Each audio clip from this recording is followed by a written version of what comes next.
All right, good evening. Welcome to the October 28th, 2020 North Andover Conservation Commission meeting. Just a quick announcement about tonight's meeting format. Pursuant to Governor Baker's March 12th, 2020 order suspending certain provisions of the open meeting law and Governor's March 15th, 2020 order imposing strict limitation on the number of people that may gather in one place, this meeting of the North Andover Conservation Commission will be conducted via remote participation to the greatest extent possible. Specific information and the general guidelines for remote participation by members of the public and/or parties with a right and/or requirement to attend this meeting can be found on the town's website at www.northandoverma.gov. For this meeting, members of the public who wish to listen to the meeting may do so by tuning in to their televisions at Comcast Channel 8 or Verizon Channel 26, or online at www.northandoverma.org. No in-person attendance of the members of the public will be permitted, but every effort will be made to ensure that the public can adequately access the proceedings in real time via technological means. In the event that we are unable to do so, despite best efforts, we will post on the North Andover website an audio or video recording, transcript, or other comprehensive recording of the proceedings as soon as they are available after the meeting. If the public would like to participate in a public hearing, please email your questions or comments prior to or during the meeting to amaxner@northandoverma.gov. The question or comment will be read during the proceedings and responded to accordingly. So I just want to remind everyone, if your item is not up for discussion, we would appreciate it if you muted yourself just to cut down on background noise. And I will hand it over to the chair. This is Al Manzi. Good evening, everybody. Lou is not with us tonight, so it will be myself, Joe Lynch, Sean McDonough, and Mayday Jack Maven. We will, the firing order will be Joe, Sean, and Jack. In order to conduct an efficient meeting, I'm going to limit applicants to 5 minutes or less of initial direct testimony.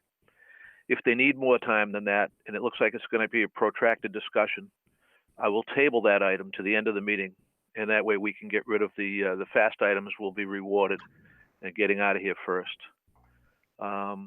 If there are any questions about that, I'm happy to take a question now. If not, we'll move on and start the meeting. Okay, so we will. I'll call the meeting to order, and the first item on the agenda is the approval of minutes for October 14th, 2020. Do we have minutes that have been reviewed? Yes, I reviewed them. I have reviewed them, Al. This is Jack. Okay, very good. So we'll take a motion. I move that we approve those minutes as drafted for October 14th, 2020 meeting. Second. Motion and a second. Discussion? None. All those in favor say aye. Aye. Aye. Opposed? And that's unanimous. Minutes are adopted. First item on the agenda, Certificate of Compliance, NACC number 18150, Royal Crest Drive, Building 12. Cornerstone Land Consultants Incorporated is presenting. Amy, why don't you Sure. see if we can do it without any need for too much. Sure. So the order was issued in January of 2017 under the bylaw only because it was in the buffer zone to an isolated vegetated wetland. The order governed the installation of a foundation drain, waterproofing, associated piping, and outlet structures, and the installation of a new precast concrete entrance stairs for building number 12. Work took place within the buffer zone to the IVW. I performed a site inspection last week and found that the site conditions to be stable and in compliance with the approved plan. The outlet structure appeared to be in good shape, and there was no apparent erosion at the discharge point. Gutters are not connected to the subsurface connections. The connections are capped as required by the order. The engineer letter notes that 2 repairs to the foundation were discovered during work, and undertaken with consultation with the Conservation Department. And so with that, I recommend issuing a full certificate of compliance with ongoing conditions as prescribed in the order. Thank you, Amy. Joe? No questions. Sean? No questions. And Jack? I have no questions. Amy, and your recommendation is to issue the COC. Yes. Okay, ready for a motion then. So moved. Second. Motion and a second. Any discussion? I hear none. All those in favor say aye. Aye. Aye. Opposed? And that's unanimous. NACC number 181 is approved. Second item on the agenda, NACC number 123, 50 Royalcrest Drive, building number 30. All right.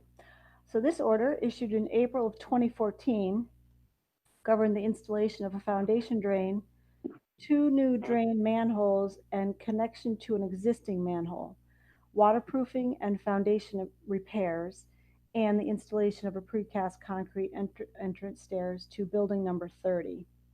Work took place within the 100-foot buffer zone to an isolated vegetated wetland. Performed a site inspection last week and found the site to be stable and in compliance.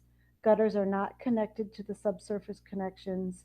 Most of those connections are capped. There's a couple of the connections that are missing their caps, but otherwise, you know, there's no issues. So I would recommend issuing a full certificate of compliance with ongoing conditions as prescribed in the order. Okay, thank you. Joe Lynch? No questions. Yeah, Sean? No questions. And Jack? None for me as well. Okay, thank you. Motion? I move that we issue the certificate of compliance as described. Second. Second. I have a motion and a second. Any discussion? There being none, all those in favor say aye. Aye. Aye. Opposed? And that's unanimous. All right, we're moving right along here. 242-1696, 50 Royalcrest Drive, bioretention, same applicant, Cornerstone Land. So this order, issued in March of 2017, governed construction of 2 bioretention cells, one partially within existing bordering vegetated wetland, and the replication for that consisted of 4,000 square feet in the form of one of those bioretention cells. Portions of the work were also within the 100-foot buffer zone to BVW. The Commission will recall that these biocells were constructed to help alleviate drainage issues caused by stormwater from both on and off site. My first inspection of these areas occurred in the fall of 2019, and I found that the plantings at the bottom of the replication biocell, they had been planted but then subsequently mowed by the landscape crew.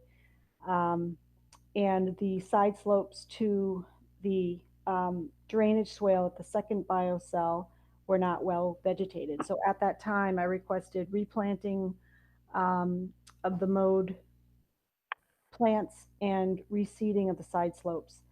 I visited the site again in the middle of the summer and again about a couple of weeks ago. So at both of these site visits, all of the plants looked really good despite our droughty summer, and the side slopes are very well vegetated and stable. So it looks a lot better. It appears that the biocells are functioning as intended. We were able to get no snow signs installed today, as well as the wetland markers. And I have photos of that from the project engineer and applicant. And we have also invoice for catch basin cleaning as that happened in June, and confirmation that staff training occurs regularly for stormwater BMP maintenance. So I think at that point, I have everything that I needed, and I feel comfortable recommending issuing a full certificate of compliance with ongoing conditions as prescribed in the order. Okay, thank you. Joe, any questions? I only have one. Amy, is this a particular area where we had an issue in the past with regards to location of a fence separating Yes. this? Yeah. But that has been resolved, correct? Oh yeah, it's been installed, and for the entire length shown on the approved plan, so it's there. It's been there, I think, probably since maybe late last fall. Okay.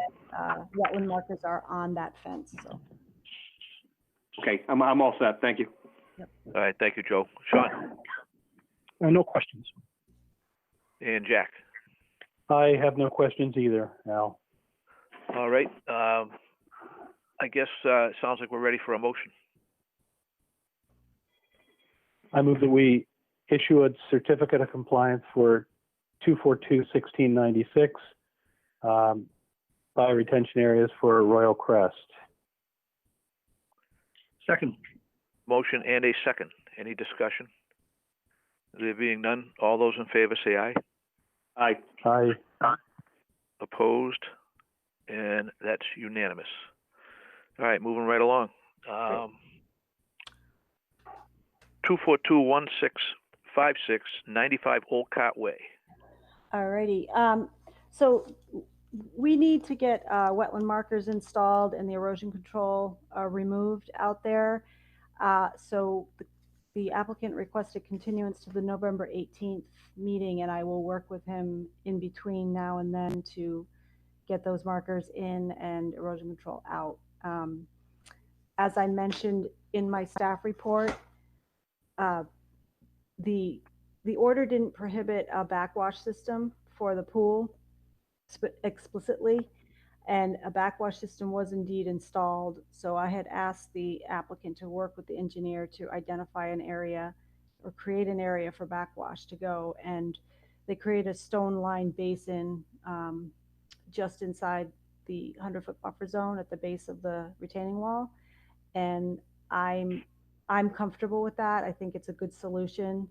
It definitely provides an area that's it'll give the ability to infiltrate that. So. Excellent. All right, so a motion is an extension is requested for 242-1656.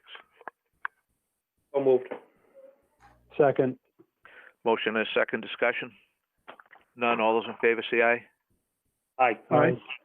Opposed? And that's unanimous. That's extended. Great, all right, thank you on that, Amy. Next up on the agenda is one amendment for 242-1780, 1230 Salem Street.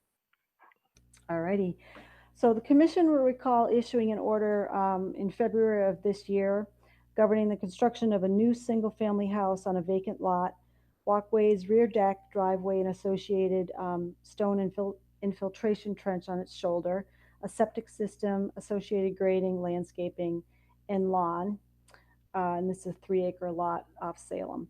The entire footprint of the proposed house, septic system, and components, deck and walkway were outside of the 100-foot buffer zone to the BVW. The proposed driveway and stone infiltration trench, tree clearing, grading, and lawn area and septic are within the 100-foot buffer, but outside the 50. The closest limit of work is 50 from the edge of the wetland, including the infiltration trench. The D-series wetland in the southeast corner of the property contains a potential vernal pool, and all of the setbacks to the vernal pool are respected on the plan. No work has commenced yet, and this request comes from the buyer. The amendment includes expanding the house footprint and adding a sunroom so that the building corners are 94.4 feet from the C-series wetland at its closest point and 94.1 feet from the D-series. The proposed pool, there's a proposed pool with a concrete retaining wall and surrounding patio walkway with associated grading is proposed northeast of the house, but still within the previously approved limit of work. And the retaining wall is 55.5 feet from the C-Series wetland. The rear deck has been changed to a patio. Materials were not specified on the plan, so the commission may require it be a pervious pavers. And then aside from these changes, no other modifications to the site plan have been made. And if you want my recommendations, or yeah, why don't you give Okay. us, please, that recommendation, and then we can go right down the line. all right, so these modifications do not require any waivers from the bylaw and are located within the previously approved limit of work. So I recommend closing the hearing and issuing an amended order of conditions. And I prepared a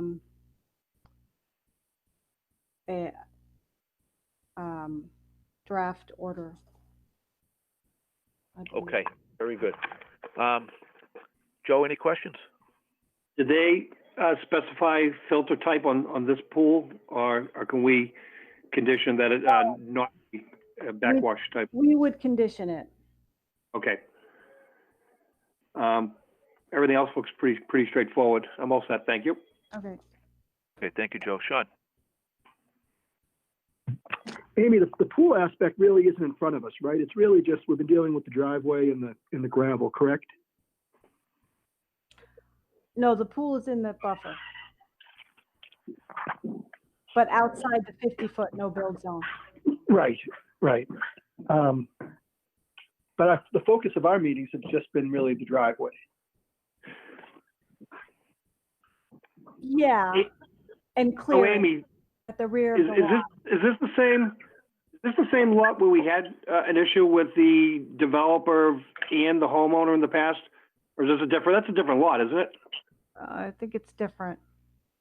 Yeah, that's the one that Lou and I worked out with you a few weeks ago, and the applicant.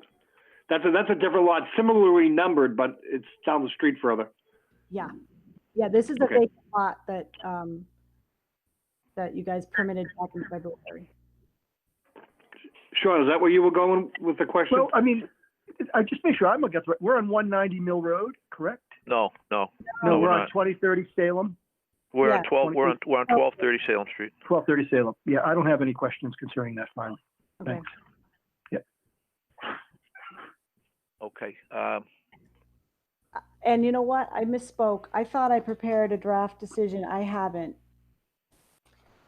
So Okay. continuance might be necessary, but the commission could maybe give an indication as to whether these changes are acceptable. All right. So what we need to draft is a draft amendment. Yep. To the order of conditions that's already been issued, right? Yeah. Okay. All right. Very good. Chance to do that. Okay. Who's up, Sean or Jack? Jack. It's Jack. Okay. Jack, go ahead. Yeah, just to verify, Amy, has that driveway moved at all from the previous plan to this plan? No. No. Okay.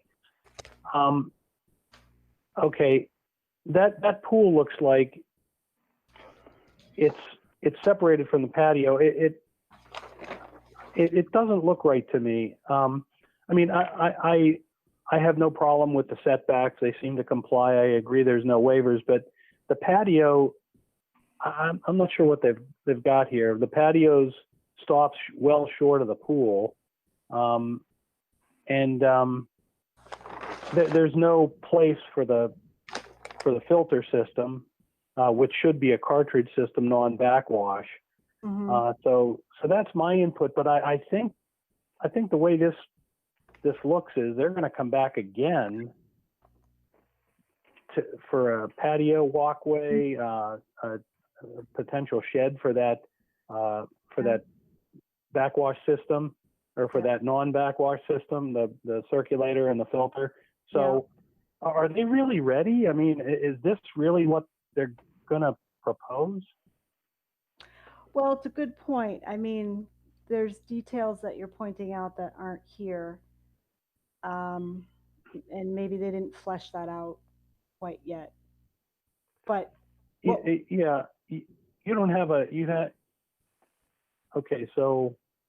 but what we could do. Never mind, go ahead. No, what we could do is request further definition of those things between now and the 18th.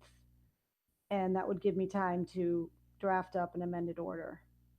Is the applicant on the call today? I don't know, is Steve Grasso on or Eric on, the engineer? This is Steve Grasso on, yes. Okay, Steve, Can you hear me?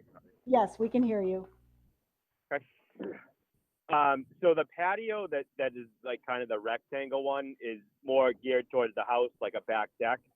Yeah. And Eric actually did draw in a 3-foot patio around the pool there. So that's included in the kidney shape there is a 3-foot pool patio.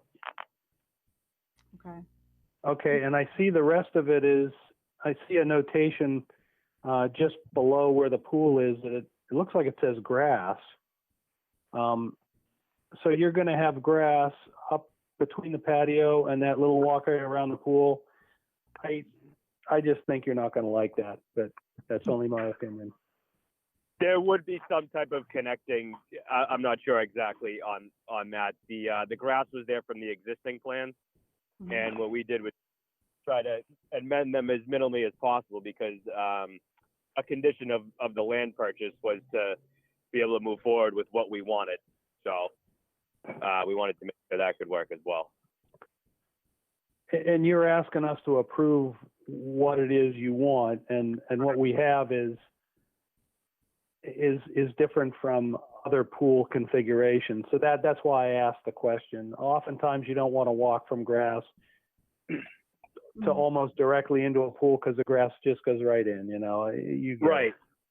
I did want to tighten it back up, which I know I would have to come back for towards the house, but Eric said it was 10.1 feet off the house as it goes straight out, so it can't be any closer than that. I think the only option would be to tighten it into the right, which would actually increase the setback further.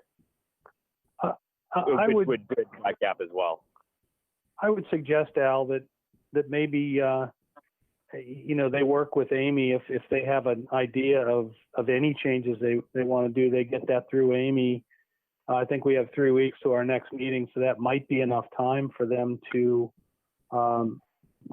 get an amendment. Just a thought. You want more specific information is what I hear. I think what they're proposing isn't what they're going to want to build. Right. And I note on the email that's in front of me, it says no work is commenced. The request comes from a potential buyer. So is there somebody else that's driving this, or is Mr. Grasso the potential buyer, or are you the owner and you have a client that wants to buy it? I, Stephen Grasso, am the potential buyer. It's under agreement right now. Okay, so you're the potential buyer. You would be the builder if you can get it. In other words, if you can get the amendment the way you want it, that's part of the P&S? Yes, sir. Okay, I got it. I understand. So, yeah, I agree with Jack. Then you should really you should work very closely with Amy to try to refine this thing, and within the next 3 weeks, I think. Does anybody else in the commission have any thoughts on that?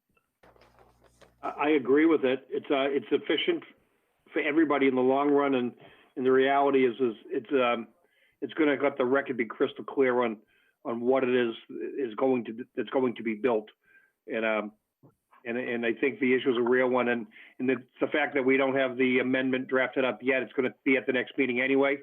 I believe we'd be in the same position to make the decision of the next meeting. I think the end result is the same. I'm inclined to agree. Eric Nietzsche here. Can I be heard? Sure. Yeah. Your name again, please? My name is Eric Nietzsche, the engineer. Okay, Eric. Yes. How are you? Go ahead. Good afternoon. I was speaking, but apparently my phone was muted by mistake. My question is, what are the concerns of the commission members in regards to the pool or the concrete walkway around the pool? Hey, Al, if I could just, since I'm sort of Yes, starting this Jack. thing off. Yeah, go ahead. This is Jack Maven of the Conservation Commission. I don't have any concerns per se with what you've proposed.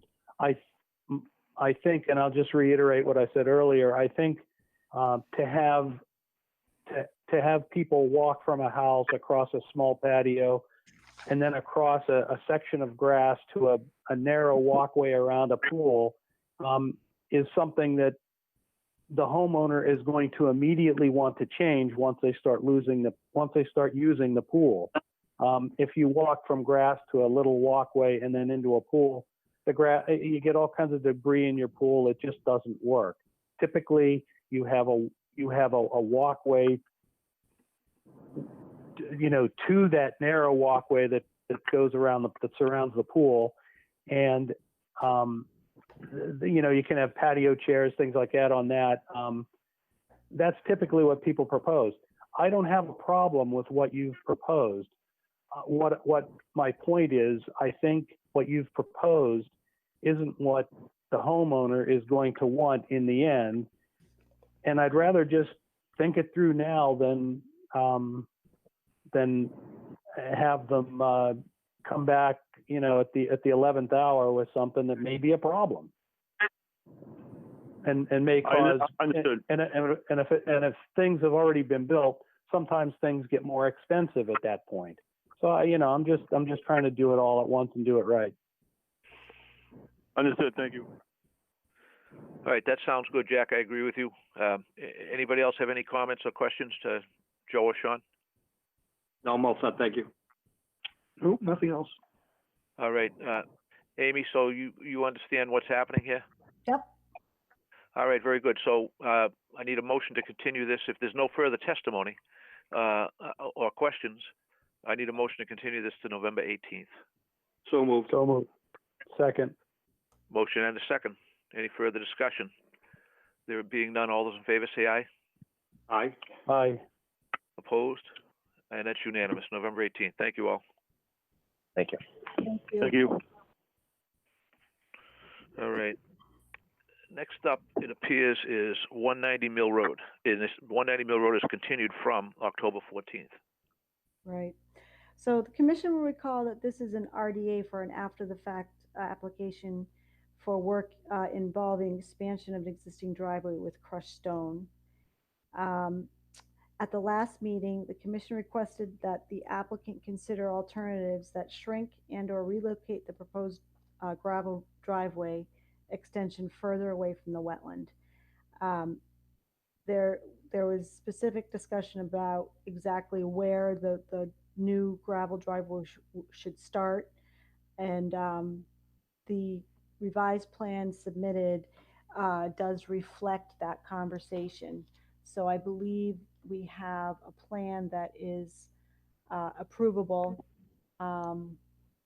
and if you want my recommendation or if you want to discuss. I love your recommendations. Okay. All right. So I would recommend closing the hearing and issuing a negative number 3 determination with special conditions that the area to be restored to lawn shall be backfilled with clean fill and loam and immediately stabilized with winter rye and covered with a layer of straw or biodegradable erosion control blanket. And the Conservation Department notified once that's complete. Erosion control shall be maintained until the removal is approved by the Conservation Department, and a post-construction site inspection be scheduled with the Conservation Department once all work is complete. Wetland markers are already up on the site, so that doesn't have to be a condition. Okay. Joe Lynch. I think to memorialize the requirement for the markers, that we do include it in the condition. Okay. Just because I don't go on record as for future owners that they need to maintain those and keep them there. Okay. All right. Yep. Other than that, I'm all set. All right, thank you, Joe. Sean. No questions. And Mayday. No questions here, Al. All right. Do I hear a motion? So I would recommend to close the hearing and issue a -3 with the conditions. So moved. Motion Second. and a Second. motion and a second. Any discussion? Any further discussion? I hear none. All those in favor say aye. Aye. Opposed? And it appears to be unanimous to issue a -3 determination with the special conditions as described. Thank you all. Thank you. Okay. Alrighty. Holt Road National Grid. Holt Road, okay. So National Grid is proposing to install a new utility pole and relocating an existing utility pole. Work is to take place within the outer 200-foot riverfront area to the Merrimack River and outside the floodplain. No waivers are required for this work, and if it wasn't for a new pole, it would have qualified for an exemption under the Act and the bylaw. So because it was a new utility feature, we needed the RDA. So I would recommend closing the hearing and issuing a -2 determination with the following conditions: that prior to work, erosion controls be installed and the Conservation Department contacted for a site inspection. And then upon stabilization of the disturbed areas, the Conservation Department shall be contacted to inspect and approve removal of erosion controls. And we do have the project engineer with us tonight if you have any questions.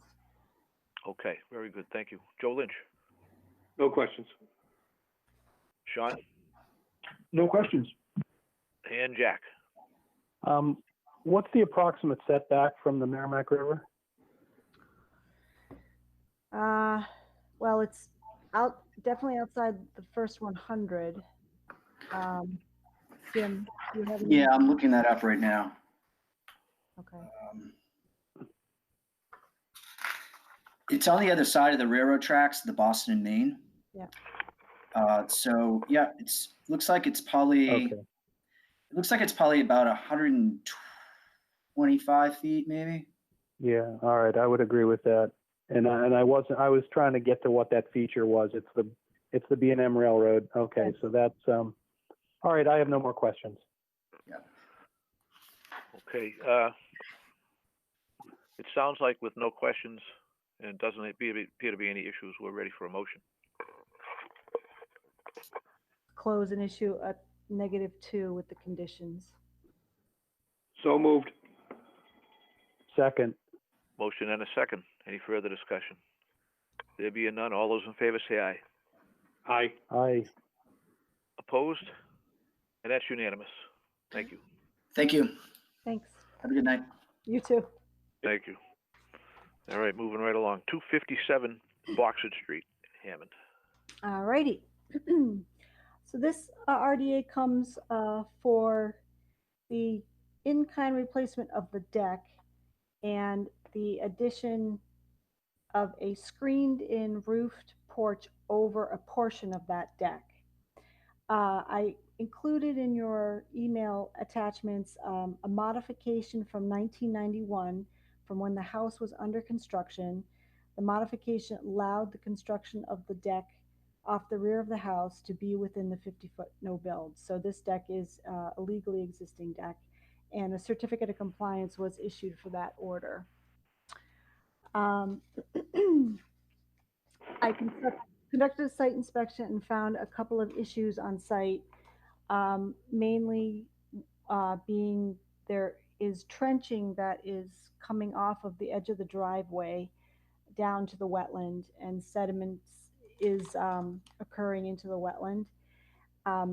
The driveway pitches towards the garage, and there's a drainage grate right in front of the garage that the homeowner said that was either broken or clogged. And so the runoff was heading past that and over the lawn area, and the trench was installed to expedite that exit of water. and the homeowner is with us this evening, but he did say to me that I think he said that the drainage grate has been fixed since. And I think he said he was planning on filling that trench back in, but I wanted to make sure you guys were aware of it. There is a tree, there's a large maple tree between the garage and the existing shed, and that is slated for removal, stumping, and then seeding. So the area of spray paint that I mentioned in my staff report was for dig safe, to make sure that the removal of the stump didn't interfere with any utilities. Let's see. So the only other issue that I thought might need addressing is runoff from the roof, and how that would be infiltrated. And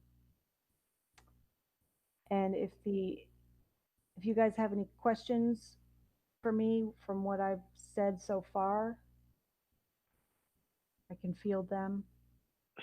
So what I'd like you to do, just so that for my benefit, and I don't know if the other guys need it or not, but I guess I do. In the narrative, it said that they had an issue with water flooding, and they were able to discover remove a clog from the drain. So there was a previously installed drain that was installed at the time the house was built. Is that my understanding?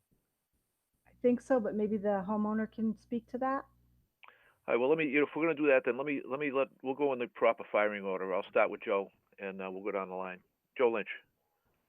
The only question I would have is with regards to the ongoing drainage issue and the remedy of that. So I'll hold my question until I hear from the homeowner. Okay. Sean? Nothing at this point, Al. Okay. And Jack? Yeah, okay. It seems like it's two separate things to me. We've got the replacing the deck, putting the roof and screen around it as the RDA application. The focus, a lot of Amy's focus is on the drainage that she suggests an EO for. So I guess my comment is I'm not seeing really anything on the deck replacement. Where it is, what the setback is, the nature of the wetland, and are they going to make a foundation under it? Is it going to be sonotubes? Is there any excavation? So I think if we're asked to comment on an RDA application, I think we don't really have a lot of detail on what they're asking for in terms of the deck replacement, roof, and screened-in porch. And then I think I would agree with Amy, and it sounds like Joe was kind of suggesting that too, that the drainage issue is a significant one, and it needs to be addressed, but maybe separately. I don't know. All right. So here's what I'm going to do. Because as I look at this while you're all talking, I'm looking through the email, and I'm getting more questions. The more I read, the more questions I'm getting. So I'm going to ask the applicant, who is on the phone, to briefly address us with. Is it the applicant named Kyle? Kyle, yes. Okay, Kyle, are you on there? Yes, I'm on here. Okay, thank you, Kyle. What I'd like you to do is I'd like you to explain as best you can, in chronological order, the scope of work that you want to complete and what you've done so far, and so we can get a real clear picture of what it is you're asking for. The reason we need that is we need to know if this is the correct format for you to be applying under, whether you're an RDA or whether you're a notice of intent. So give it your best shot, okay? Yeah, definitely. So we have the existing porch right now that's rotting out. So it needs to be replaced. We were thinking that replacing the deck and then screening in half of it with a roof on top. So my dad's a general contractor, so he came over and took a look. and he recommended that we should probably take out the maple tree next to it as well because it's hitting the house. So I wasn't sure kind of what the protocol was around maple trees. We hired a tree guy. I mentioned that I had already been talking to conservation, and if it was something that had to be discussed with conservation, he then inquired with Amy about it. Turns out it did. So yeah, that's kind of where we're at right now. As far as the drainage goes, we have a drain. It's a separate issue. We had a drain, had a clog. We had somebody come out and fix the clog basically. I had dug a trench basically with a shovel to pitch the water out because we were getting flooding in our garage. So I was pitching out, out towards down the hill towards the wetlands. So basically we're hoping that by, well, the drain works now. The drain's fine. It's been fixed, but I was hoping that if I can get the tree out of there, then that's when we could kind of do the landscape and fix the trench and everything and the appearance. Okay. Okay, so the scope of work is the deck, the screened-in porch, the tree, and the drainage ditch. Does that sound right? Yeah. Okay, yep. So those items. All right, so I think we understand what it is you need. Amy? Yeah. You've been to the site? Mm-hmm. Okay.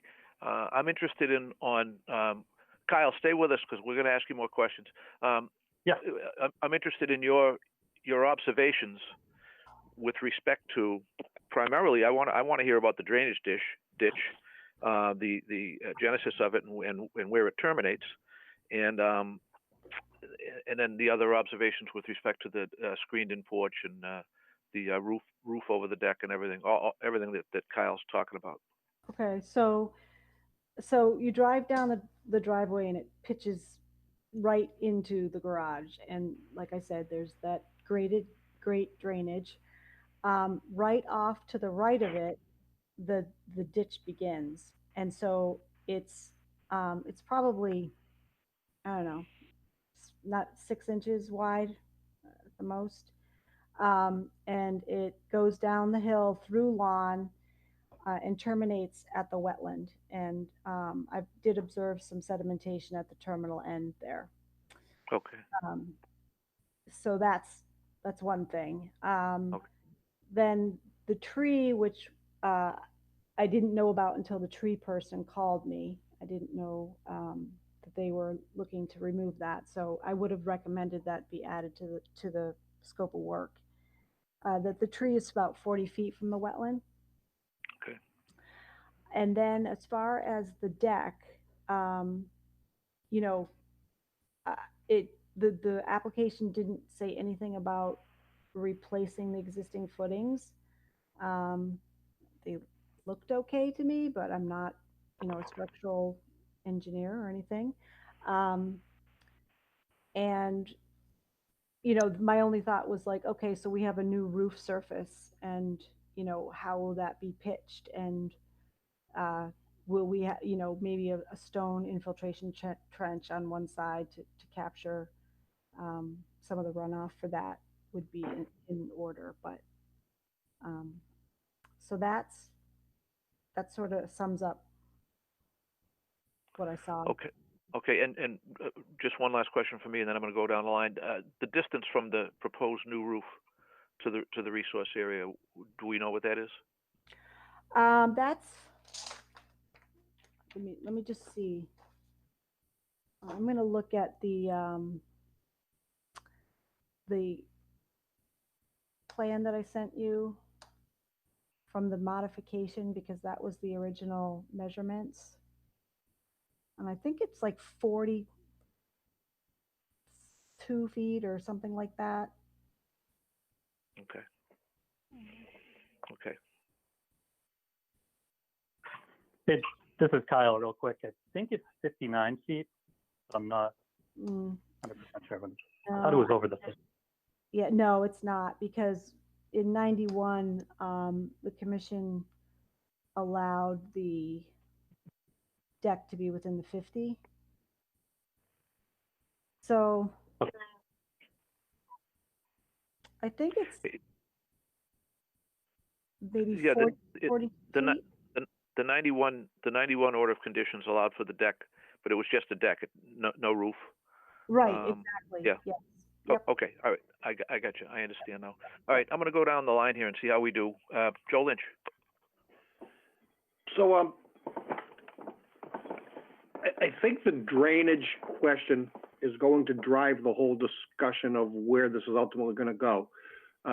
It sounds like the pre-existing problem of water getting into the garage has been solved to the homeowner's satisfaction, but the method that he used resulted in an open, temporary, if you will, maybe, ditch that's probably almost certainly too close to the wetland.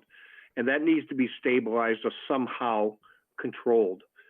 And in doing that, I think there's an opportunity to better address whatever roof runoff there is into maybe a drip apron, stone drip apron around underneath the deck that finds its way into that same pipe that light ultimately discharges to the wetland area. Now the question is, that pipe shouldn't, it's not a question, it's a statement. That pipe should not discharge any closer than 25 feet to the resource area. So I think those are the factors that are going to weigh into what's likely an approvable project. The question becomes, if it's not shown on the plan and we have to condition it, it's not an RDA. So I think there's going to be some sort of a sketch or some sort of listing of the scope of work in what is being done in a very specific way, so we can enter it into the record and simply keep our conditions to a minimum to keep it an RDA. And I think that's where I am on that. The tree sounds like it's, the removal of the tree is something that's allowed. It's outside the 25. They just simply need to, do that in a responsible way. And I think the fact that it's so close to the house is, there's no choice but to do it in a responsible way. So I think I'm not concerned about the tree as much, but all that stuff really needs to be spelled right out in additional information is made part of the applicant's application. It shouldn't be something that simply runs in the record of our meeting tonight. I think they should work with Amy and list all that right out, Al, like you had suggested he do verbally, which was good. But it needs to be, something that they're proposing and submitted to us, I believe. That's it. Okay, thank you, Joe. Sean. I think Joe covered it. I don't have anything else.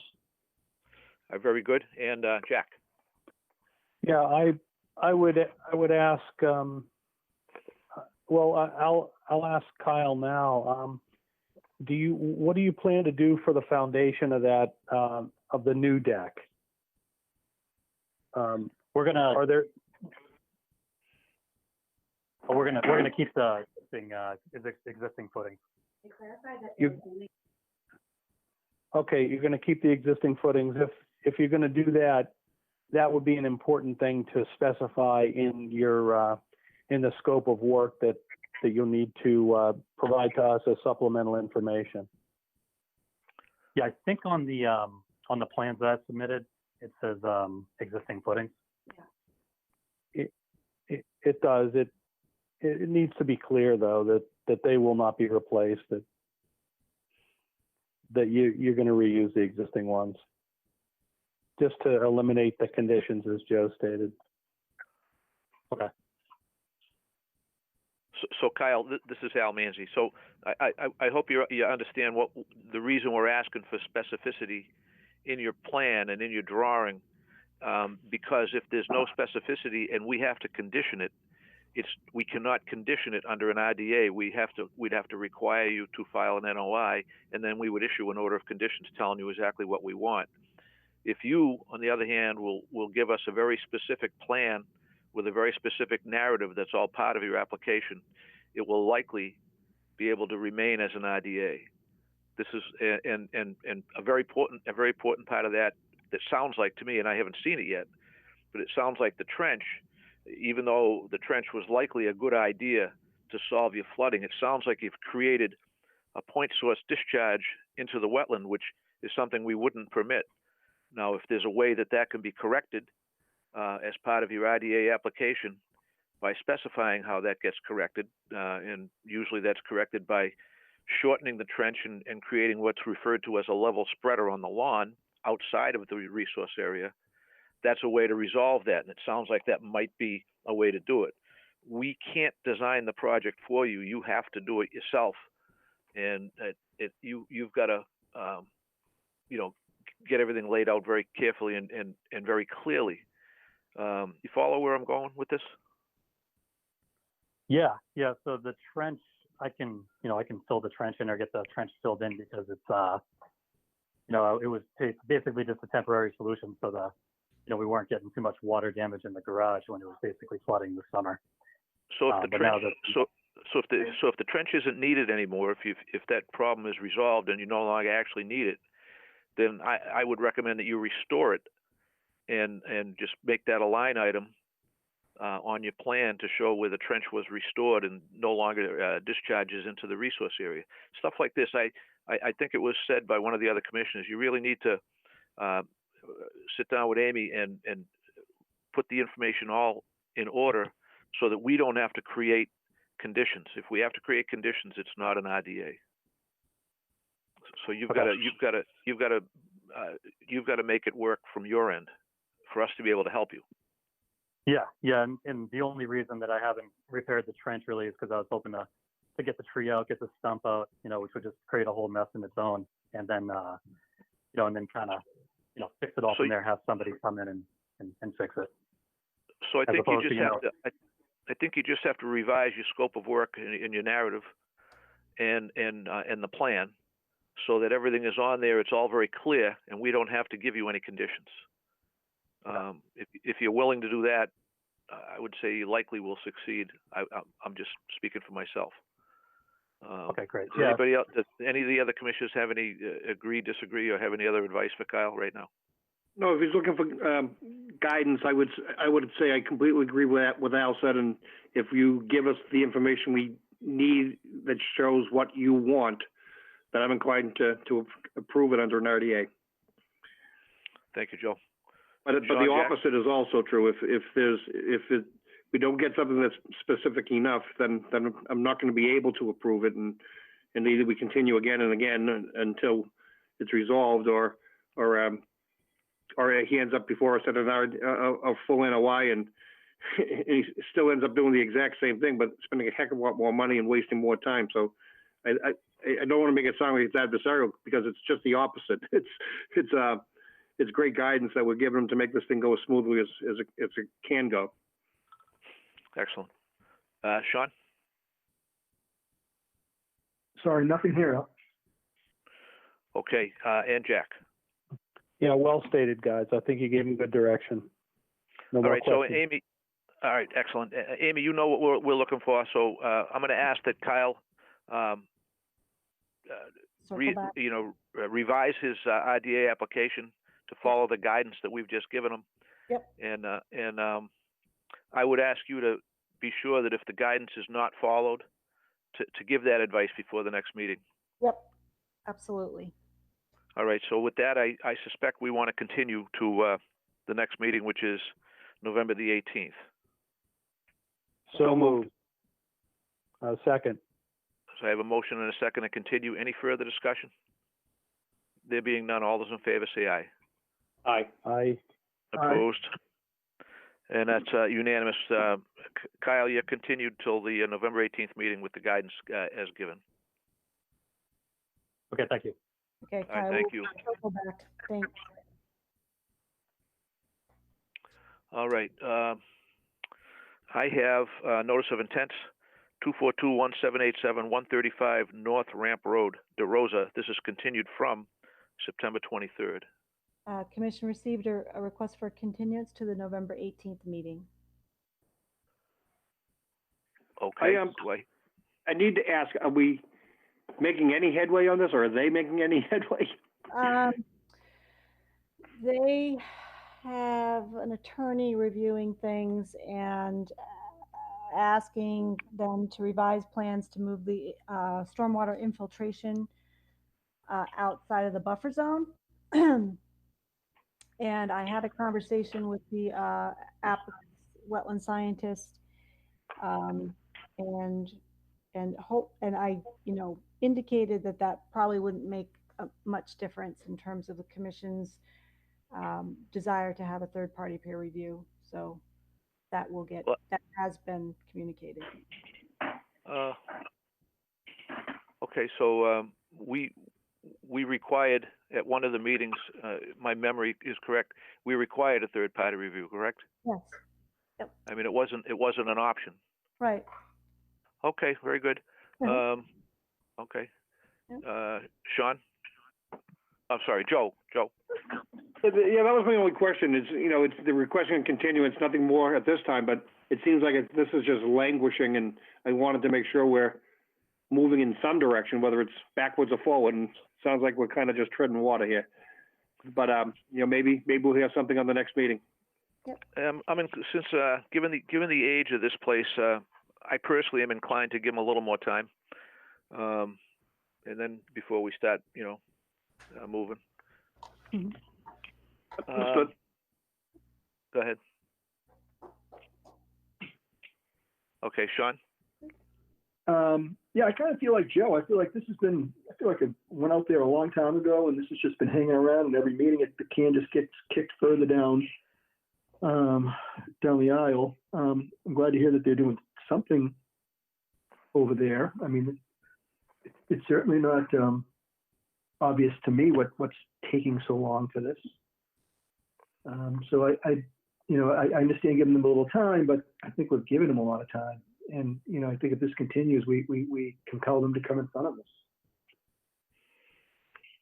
I'm inclined to agree with you there. I'll deliver that message. Okay, and Jack. Yeah, I'm in agreement with the continuance, but yeah, the time is running out, so I'm with you guys.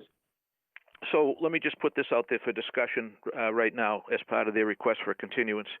Sean and I have been out there to do a site visit.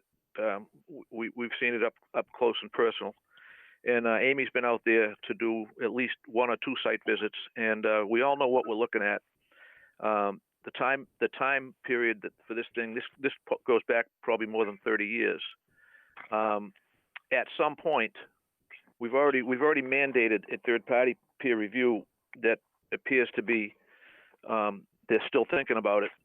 At some point, and I use all caution when I say this, we have to consider the next level of enforcement. And I would say that probably if we don't have some progress by the next meeting, that should be what we discuss. And I want to stay as vague as I can, but those are my thoughts. Yep. And Al, just to support your thoughts, this situation has gone on through, it was at DEP, nothing happened at DEP. And then it came in front of us and we said, we're finally going to do something about it. And here we are months later, just like DEP. Yeah. So I don't want to, fool me once, shame on you, fool me twice, shame on me. A forewarned is forearmed. There's a lot of cliches that follow. Yeah. Train of thought here.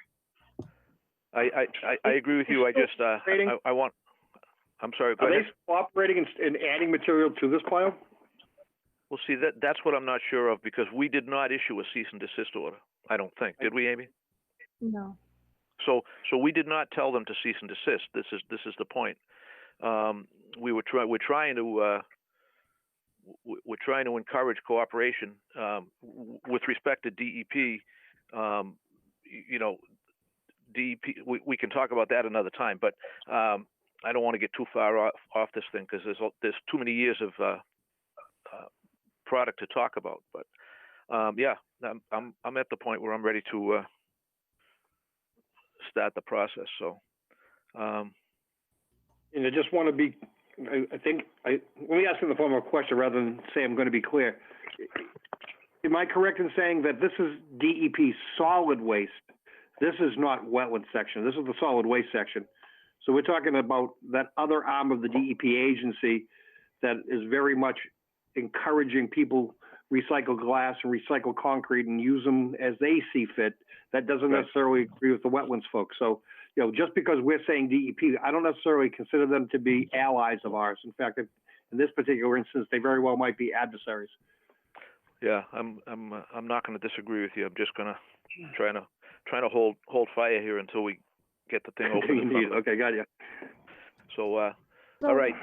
you So remind, Amy, you remind what, are they requesting the next meeting, or what are they requesting for a date? to November 18th. Yep. They're looking for November 18th.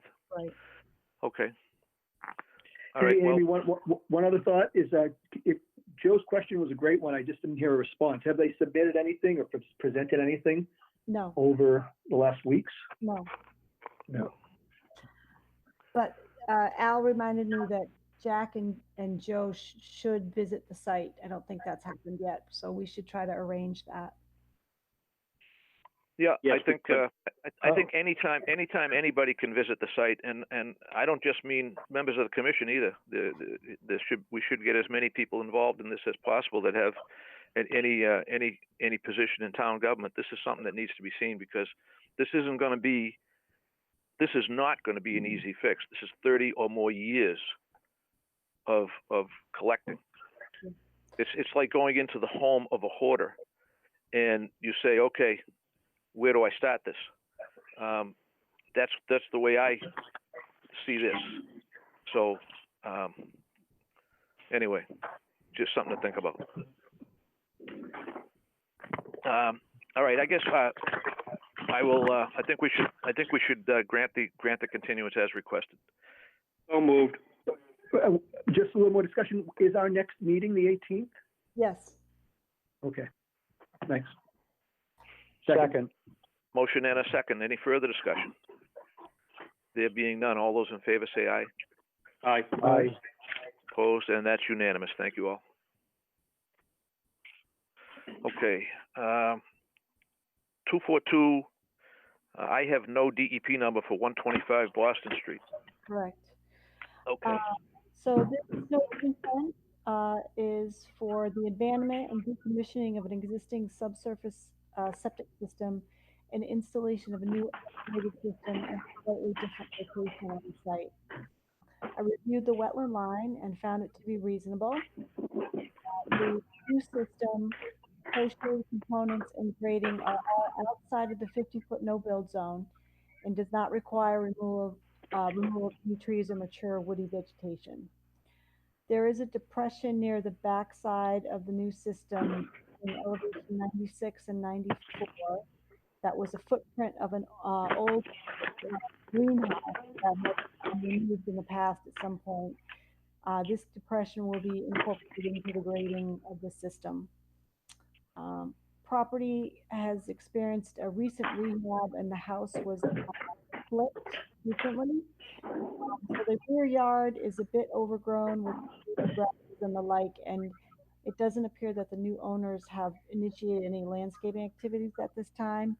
So I think a friendly letter to the new owners just explaining wetland regulations and jurisdiction would be in order for that. But otherwise, there are no other outstanding issues on the site. And we don't have a DEP file number yet, so unfortunately, we'll probably have to continue. But the project engineer is on with us this evening. But we have no DEP file number? Right. Yeah, if I could speak on that, Amy. My name is Jim Moran. I'm the engineer on the project. What had happened when I filed it, I looked at the North Andover kind of guidance, and it was my error where I just sent an electronic copy to DEP, and then I was talking to Alicia, the circuit rider of DEP, and she says, we don't accept those. You need the paper copy. So I was confused with the COVID thing. So the circuit rider told me that we should receive the DEP file number within a couple of days. Well, we can't close it without the DEP number. So there's really nothing that's going to happen tonight except to continue it. I strongly oppose issuing an order of conditions without a DEP number. Yeah, it's the hard part here for us is we're trying to get a new septic system in. The septic system's in failure. So, to put it on, to November 18th, the Board of Health has approved the septic system. The acceptance letter is in the packet of the NOI. I mean, I think it's really important for the environment to maybe, can you close the hearing outside the meeting with a signatures or something? No, I don't think we can do that. I think that the only thing we could do is we could continue it and have an order of conditions ready at the next meeting, which would be a net for you either way, because it's the 21-day period between meetings anyway. That if we issued it tonight, but I don't think we can. I'll listen to my commissioners and see if anybody agrees or disagrees. Joe Lynch, what are your thoughts? Oh, I 100% agree.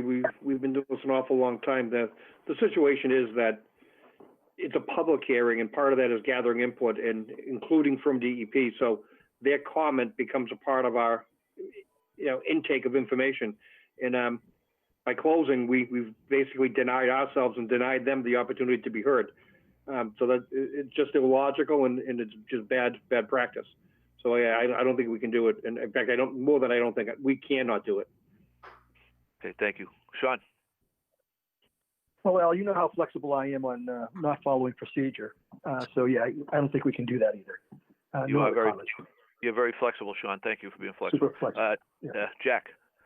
I agree with you guys. Okay, so I'm sorry, sir. I wish we could accommodate you. We can't. You've heard the polling. It's 4-0. So we're going to have to continue to November 18th. Yeah, what about taking it under emergency situation because it's a failing septic system? What's the commission think about that? Is anybody living in the house now? Yes. Well. Yeah, it's a serious matter. I don't know what else to say to the Conservation Commission that I have a failing septic system that we're trying to, willingly replace. And we've been working on it for several months. And just because of, confusion over COVID, it's just not fair. It's not fair to the environment to do that. Yeah. I understand your positions, and with everything that's going on with COVID and that stuff, we should be all moving forward together to do the right thing for the environment. To table it to get a number makes no sense. There isn't anything. Right to the root. Let's go right to the root of it. I mean, you're a professional engineer, and part of your obligation to provide service to your client that is comprehensive and consistent with what various agencies look for. It's not that we're simply waiting for a DEP number. We're waiting for their comment, which comes along with a number. And part of the process is for us to gather information from all parties, including DEP in every instance. It's not that it's protecting the environment. I hate to say it, it's a procedural thing that you drop the ball on. And, you don't turn around and try to pin it on us. You didn't do it. I'm not. I did do it. I did it according to the COVID response. And what the circuit rider DEP said, that's the way the state wants it. But the Northeast Central region, they don't do it that way. They want the paper copy. So there's a bunch of things going on here. In the environment suffering from it.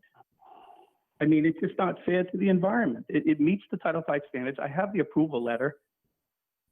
I just don't understand. As being a conservation person myself, I've been an agent. I do know the rules. It isn't like I didn't file. It isn't like I didn't notify the abutters. I did everything I possibly could do. I didn't deliberately not do something. Oh, I didn't say deliberately. So what wasn't clear to me, and it will stand corrected. You said it was my responsibility as being an engineer on the project, and I take that very sincerely. Well, I'll stand corrected if I think I'm hearing something now that I didn't hear initially, and that is, it's not that you didn't file; it's that there is a uniqueness with the Northeast office that differs from other district DEP offices on how they take these applications. Maybe other offices do take them electronically, but for whatever reason, ours is only hard copy. That's correct.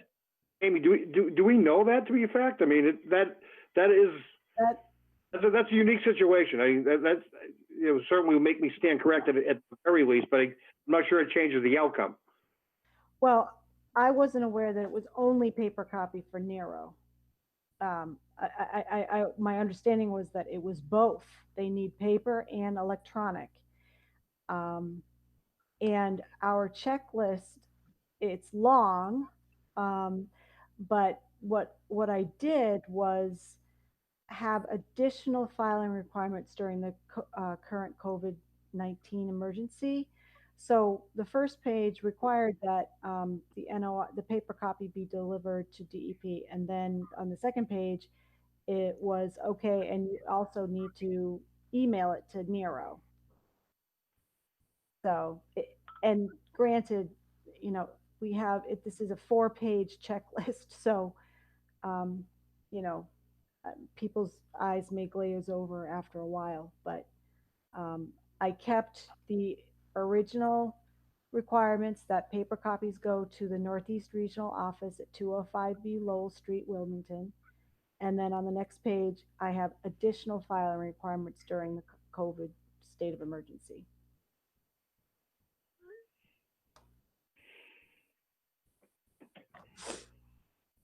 Let me think about that one, if anybody else cares to comment, and I think I am gonna offer an apology to the applicant's representative, because it seems to me that in good faith, he did what we certainly would thought was expected of him. But, and I don't think he dropped the ball, but I think procedurally, it still results in us having our hands tied. But what others comment on that? Well, my comment is that this has been going on since March. I'm not aware of the rules being dynamic on a weekly or a bi-weekly basis.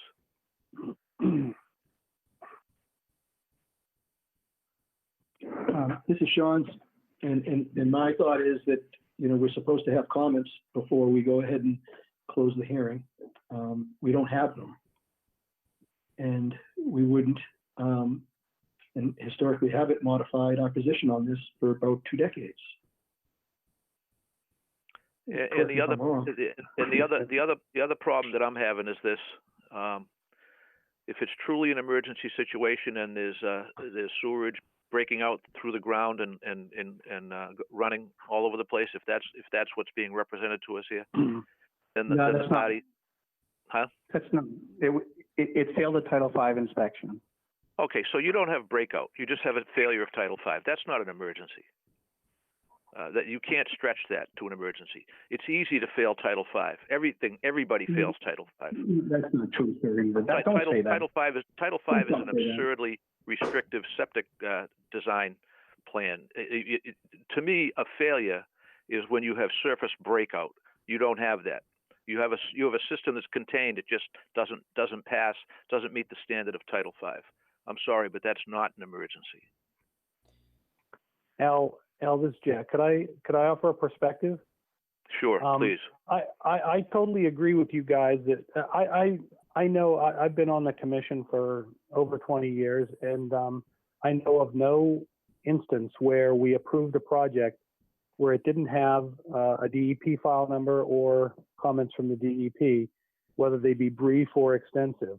However, in this situation, we've got 3 weeks between now and our next meeting. Okay, and when I looked at the proposal and focused primarily on the plan, it looked to me like that, you know, this was a septic replacement, and it looked like everything was outside the 50-foot no build zone. You know, the leaching field was completely outside, no disturbance inside the 50. It looked like it was an approvable project. So if you think of the timeline, we could tonight continue it, okay, because it doesn't have a DEP file number. That would be totally consistent with what we've done. We could take the 3 weeks to collect the information from the DEP, including comments, and consider those comments in a draft order of conditions that could be, Amy, tell me if I'm wrong, could be available on November 18th. Then on November 18th, if things go as I think they might, we could approve the project, we could close the project on November 18th, and then deliberate the order the same night, and you would not lose a day in your project plan. I offered that to him. He rejected that. He wants to start tomorrow. I offered that to him.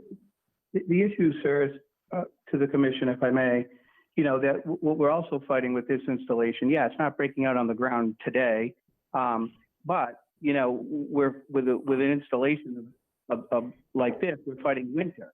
If you push it off to the 18th, then this might get put off till spring.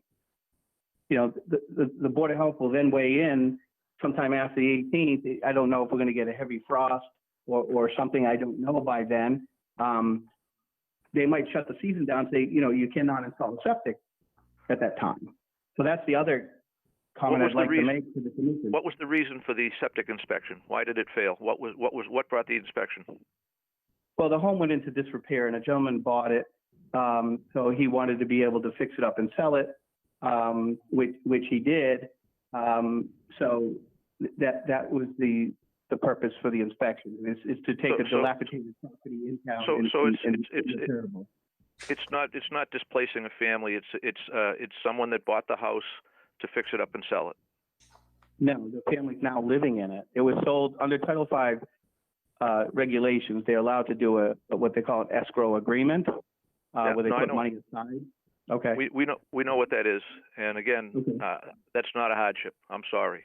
You're describing a standard practice that takes place every day, and we don't issue waivers for that. That's not an emergency cert. That's not anything. That's called flipping a house, and I understand that goes on all the time. Okay, I agree with you. Okay, but what I'm saying is, if we put the can down the road, and then they close the season, and then this goes through a whole spring, and if we get more rain, it may break out on the ground. Yeah. We know it's in Title V failure. It doesn't meet the current Title V. Yeah, it's not breaking out on the ground now, but if we miss the installation season for this septic system and come spring, come February or March, it could be breaking out on the ground. Joe, I've heard nothing more than us just spinning back and forth and dueling on the exact same question, and nobody's giving any ground. So I'm gonna move that we continue to November 18th. I have a motion. Second. And a second. Any further discussion? There being none, all those in favor of continuing to the 18th signify by saying aye. Aye. Aye. Aye. Opposed?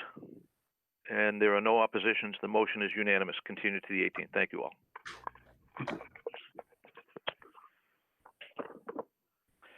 242-1796, 490 Winter Street, Danowski.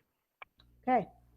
So this notice of intent is in response to an enforcement order for unauthorized work undertaken within the buffer zone that involved waterfall, landscape feature, or koi pond within the footprint of the demolished pool. The demo of the pool was permitted under a small project permit. The EO required ceasing all work, having the wetland delineated, a surveyed plan submitted, and application was submitted an application to properly condition this work. A notice of intent was subsequently submitted. I walked the segment of the wetland delineation. The wetland is off property, but I found it to be right where I thought it would be when we were doing the small project permit. So I agree with the wetland delineation. The water feature is about 74 feet from the wetland, and there is a surrounding landscape around it, and that is about 65 feet from the wetland at its closest point. There's a small area of a raised landscape bed that is a mortar stone that is also going to be repaired in kind. So it's just kind of falling away. So that's part of the application as well. I had asked for a plant list and a short narrative to be provided for what is planned around the koi pond, and I know it's basically going to be landscaping and mulching, but I just thought it would be appropriate to have a plant list on file. Let's see.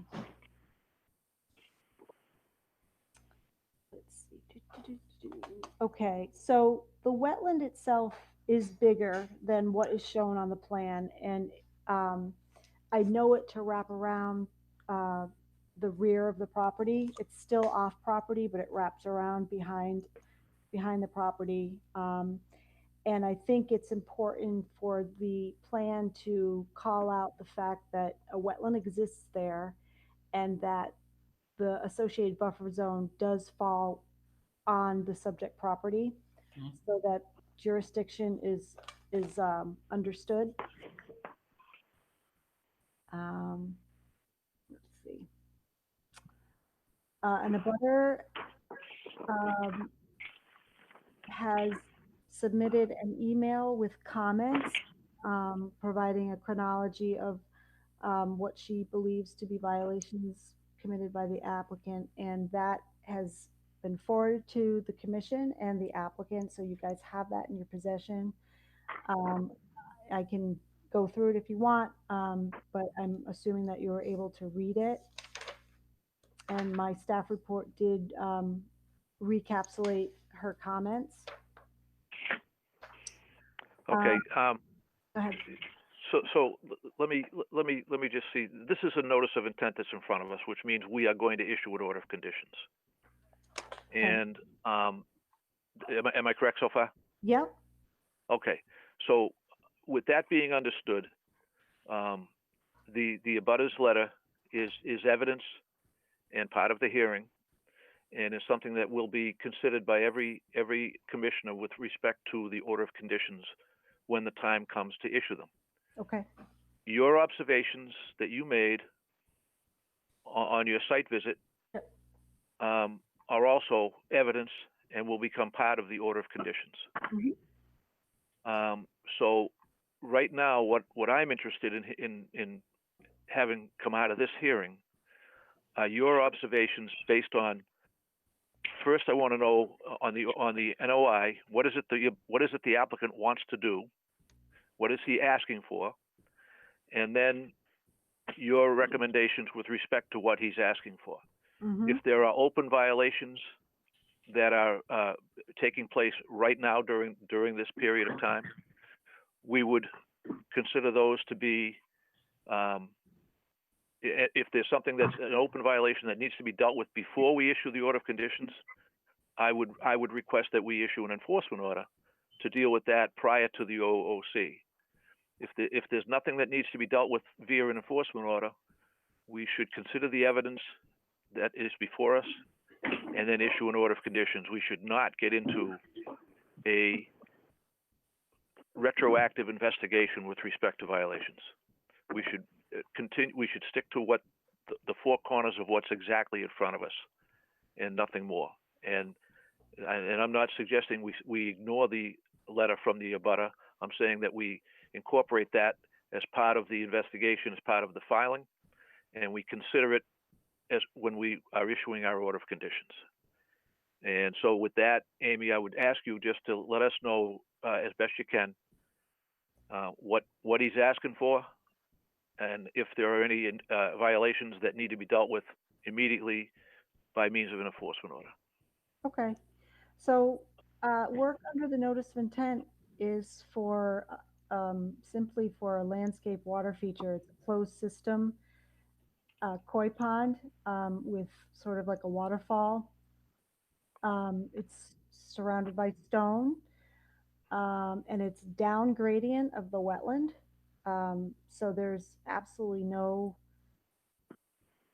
threat to the wetland from either the that entails to install it or its long-term operation. The ornamental landscaping around it, I think, is a perfectly approvable activity as well. And as far as current outstanding violations, there really isn't any aside from, a past tree cutting, which was like 3 years ago. And there was a pile of yard waste that was on the other side of the fence, off property, in the no disturb zone. But that was, the commission ordered removal of that, and it was reported by the abutter that the applicant burnt that pile in situ during, the initial phases of COVID shutdown. So there wasn't anyone in the town hall offices to respond. And while I was out on the site, I did notice some charred bits of wood and such that, indicated, there was burning, but I didn't see negative impact to the wetland because of it. So sort of, it happened and that's the end of it. So, but I don't see ongoing wetland violations aside from what we're dealing with under the notice of intent, which was activity that was unpermitted, and now we're reviewing it under a proper permit. Okay. And does anything in this permit require a waiver of any kind? No. Okay.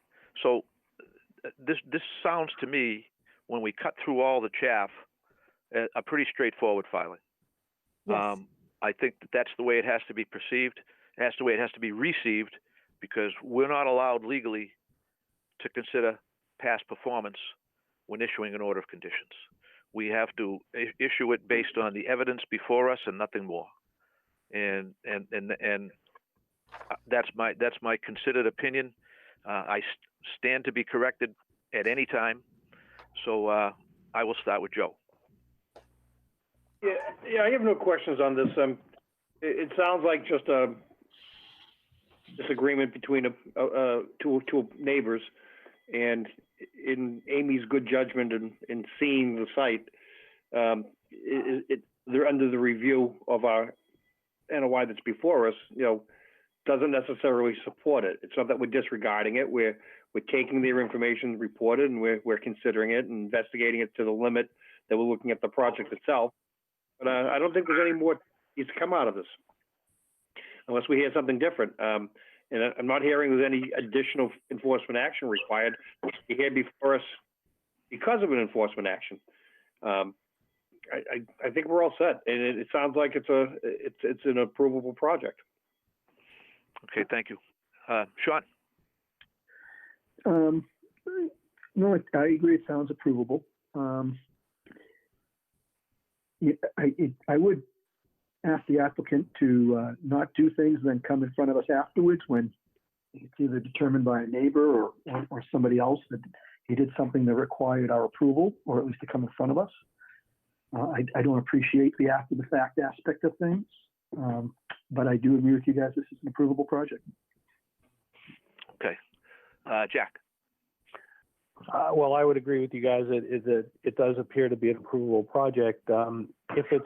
If it is complete, I believe, as part of Amy's description here, it sounds like at one time she asked for a plant list and a project narrative, and I'm not sure.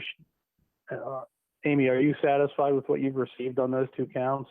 I don't have a plant list, and I wanted just a little more description around what's happening around the upper part of the water feature.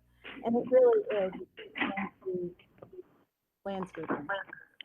But I just thought it would be appropriate to have a plant list, which can be conditioned. Some of the plants are already on site and they're waiting, they're just waiting to be installed in the areas that we have identified. And, they're all reasonable plants. Some of them are ornamental, but they're not invasive in a way.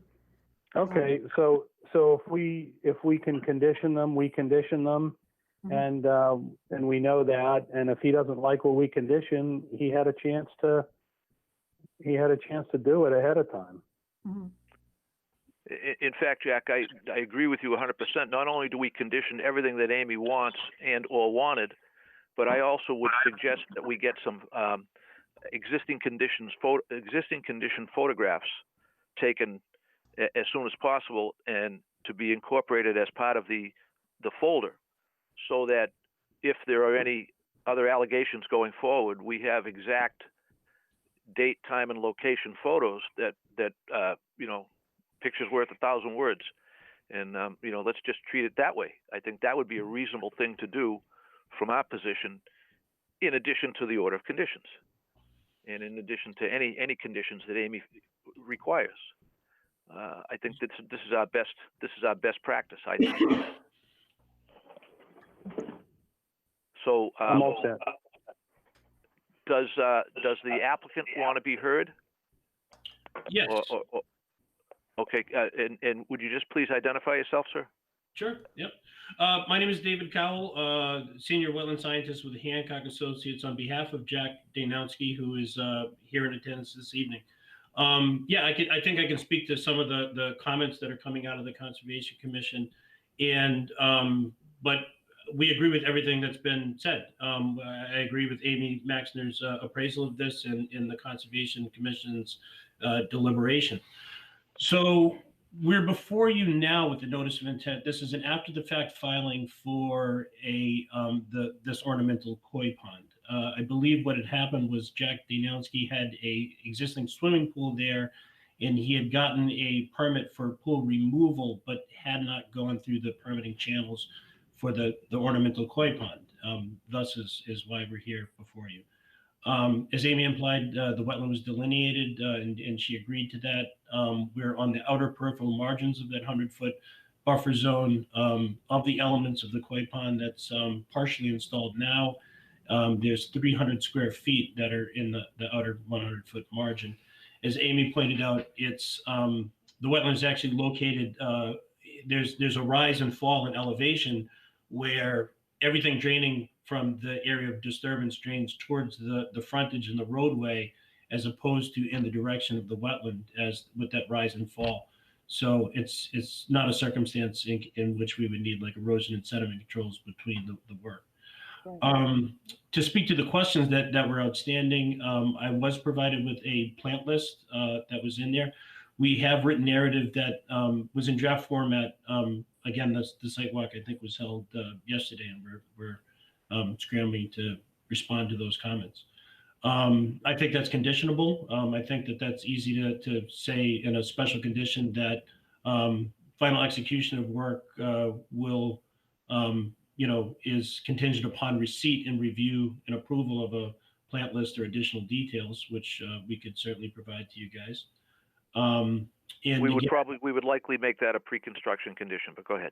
Yep, right, and that's an easy, prior to initiation of construction, Conservation Commission will submit a planting plan for review and approval. And then to speak to there are, as Amy brought to our attention, off-property wetlands. It's due east of the property, but as you're oriented on the site plan to the north. We'd be happy to, again, this is something that you guys can condition prior to execution of work. We'll provide revised plan. We don't really have an estimation of where that wetland is, but we'll add a call out or a notation to the plan that says something to the effect that jurisdictional wetlands are known to be located within 100 feet of rear property. Any work within 100 feet of rear property will require additional consultation in terms of identifying resource areas and whether or not the work is in buffer zone or not. We may word it a little more strongly than that, but I appreciate your position. Yep. Oh, it's an easy notation. If you give us a notation, we can add it. As I discussed with Amy, it's for surveys, it's hard to put a line with any approximation without any supporting. We have sort of a hierarchy that we look at. One is whether or not there's prior plans of record on abutting properties that we can pull from a plan of record. Secondarily is if there's Mass GIS, DEP wetland data layers, we can project those and approximate those and qualify it as state GIS layer. We can add a call out, I think would be sufficient. Okay, very good. Thank you for your comments. Joe, any other questions, comments before we? I don't have any. Okay, Sean? No, well, thanks. Okay, thank you, Jack. Not a one. All right, Amy, you all set that we can close this? Yeah. Okay, very good. I'm looking for a motion to close and issue in 21 days. So moved. Second. Motion and a second. Any further discussion? There being none, all those in favor say aye. Aye. Opposed? And that's unanimous. It stands closed. Thank you all. Thank you for your time. We appreciate your help. You're welcome. Thanks. Okay, where are we? I have 81 Bonnie Lane as the next one. Am I correct? Yes, you're correct. Okay, thank you. 81 Bonnie Lane, please. Alrighty, so this is a violation. On October 16th of this year, it was reported to the Building, Conservation and Planning Departments that there was a great deal of ground disturbance occurring at the property of 81 Bonnie Lane. This property is direct waterfront to Lake Kachikowick. The building inspector, planning director, and myself were on site that same morning and stopped our operations. We discussed with the homeowner and the landscaper. Work had been conducted and the proper permitting process for each department. Work included excavation and installation of a retaining wall footing, clearing of understory vegetation, which wasn't any woody vegetation, but it was sort of like natural grasses, and soil disturbance. Let's see. Okay. And the preparation of an area next to the retaining wall for a proposed patio. Activities took place within 100 foot to BVW and the bank of Lake Kachikowick and the watershed protection buffer zones as well. I issued an enforcement letter directing them to cease all work. They immediately installed erosion controls that same day, and Jean Enright, our planning director, observed those erosion controls later that afternoon. I directed them to engage a wetland consultant to delineate the wetlands on site and assist in perhaps estimating the square footage of disturbance, which can be, pinpointed later on more specifically. None of these activities are allowed, obviously, without Concom or Planning Board review or approval, and the retaining wall, depending on whether it's considered a structure, may require variance from the ZBA. So if you guys have any questions, I can answer them, or, I have a recommendation to issue a formal enforcement order with additional directives, but if you guys want to ask me questions, we have both the homeowner and her wetland consultant with us. Well, let me start with Joe and see if Joe has any questions and who he wants to direct them towards. Sure. I get a little frustrated in this particular neighborhood because it seems like many of the properties out there have had violations, in some cases more than one. I'm curious, if in our file on this particular address, has there been prior action with regards to other violations, or would this be one of the unique ones that doesn't have one? I didn't see anything in our files. Okay, well I will rescour. My tone somewhat, because it certainly makes me less frustrated. Because if this was a repeat violation, I don't think my tone would be anywhere near this calm. No, so this was recently changed hands, this property. So. In the order of conditions, this is old. This is a new enough neighborhood where these properties all had order conditions under the bylaw, correct? No, Joe, this was I remember this. I was on the commission when this came in front of us, believe it or not, and this was done through a superseding order of conditions. The town of North Andover denied this project, and they appealed it to DEP, and they received a superseding order, and that's how the road was built in the first place. We never permitted Bonnie Lane or the construction on Bonnie Lane. It was denied by the Concom. So it's unlikely there would be an order of conditions unless this house was built after the superseding order. I don't believe that's, no, I think all the houses were built under the superseding. I'm sure the developer made sure of that. Yeah, and I'm pretty sure of that too, because I remember it was very frustrating when we lost that case, and I was baffled as to how how it all happened, but there's not, that's past history. It's over. There's nothing you can do about that. Yeah, okay. So my next question would have been, is there a requirement for an affidavit? Probably not if the state, issued a superseding order. So there's no reason. Again, this would have predated everything, Joe. Okay, I'm all set. Okay, very good. Are you, Joe? You saw Amy's recommendations? I'm actually looking at them right now. Correct. Okay. All right. So why don't you?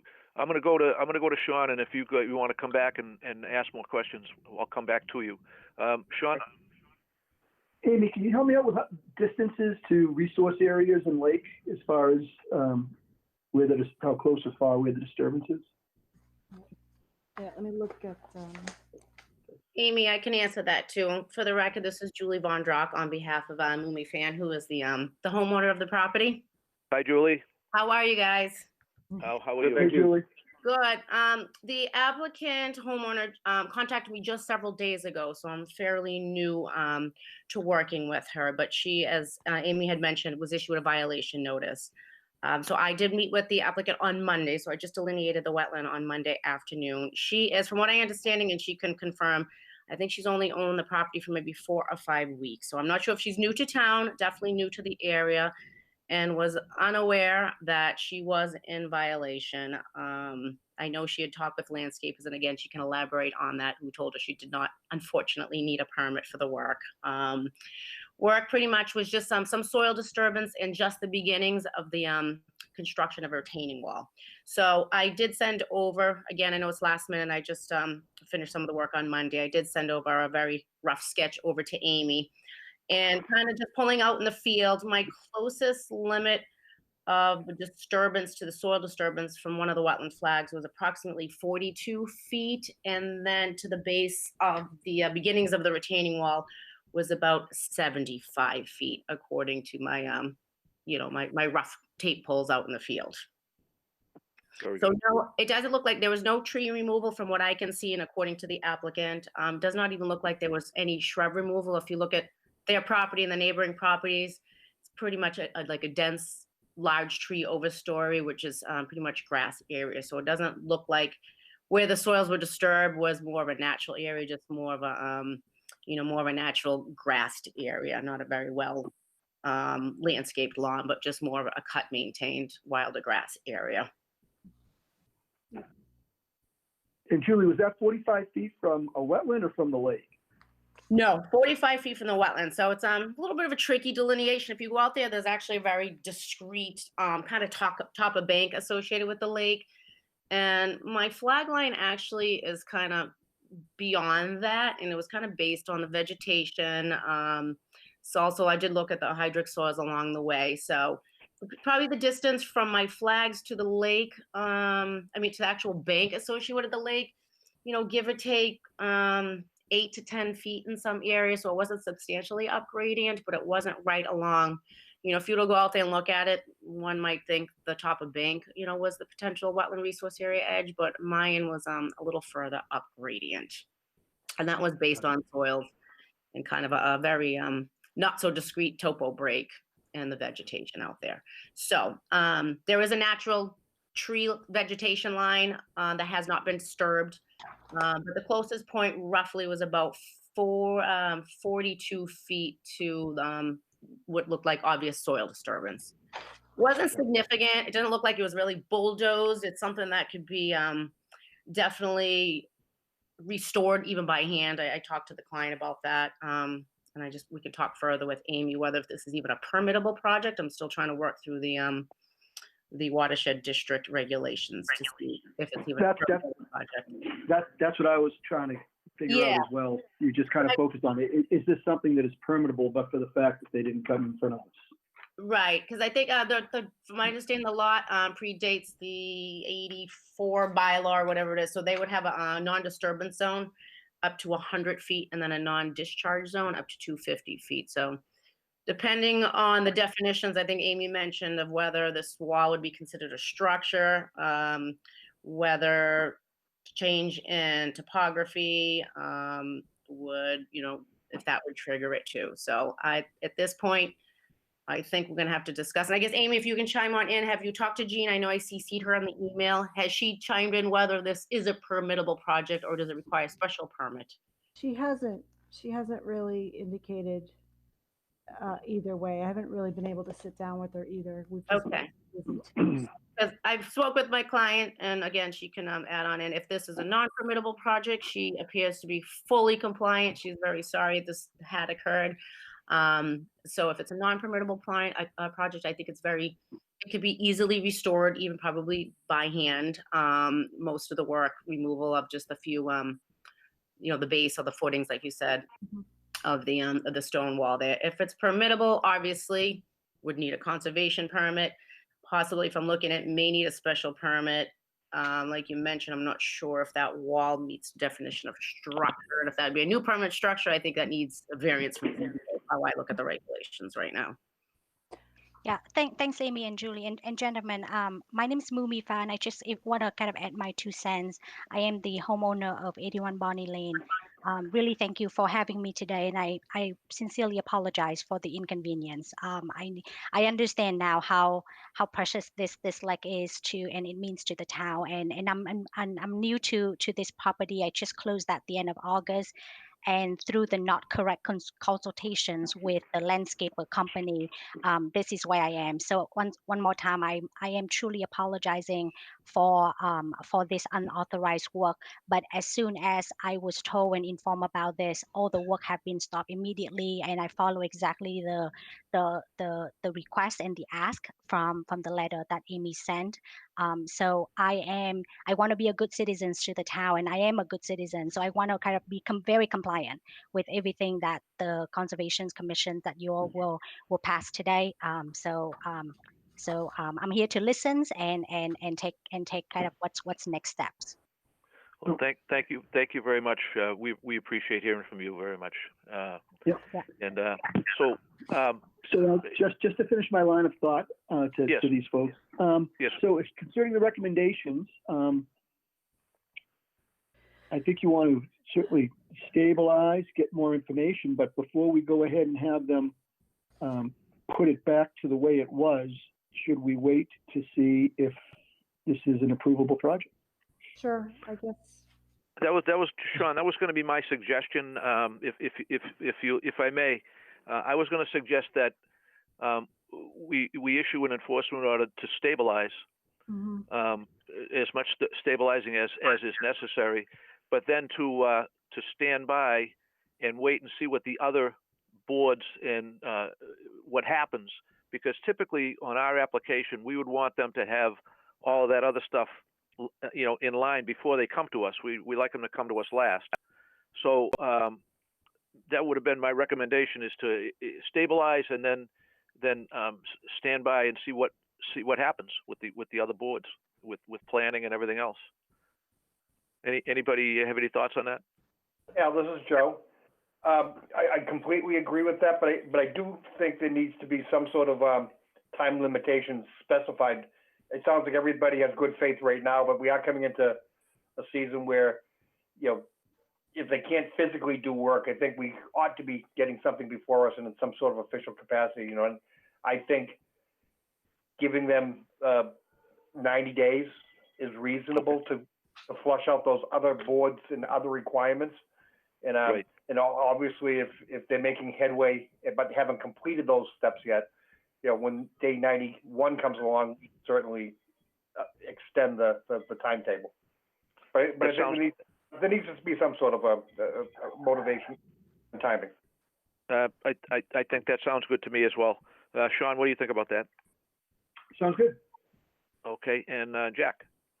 Yeah, I'm kind of agreeing with Amy's recommendation for the enforcement order, which I think complies with what you guys are talking about. But her enforcement order requires immediate stabilization, removal of imported material, and have the reestablish the grades and have have it as best you can be stabilized by November 30th. I would actually move that up to November 18th. because if we're going to stabilize it, the door is closing very quickly on us, and let's face it, we're not going to get much from the other boards as far as the approvability goes before the snow flies anyway. I think the EO to stabilize is the best thing we can do right now, and wherever the project falls, it falls. But I think that happens in the winter. I'm more concerned about it being stabilized now, and then deal with subsequent project activities properly when the plans emerge.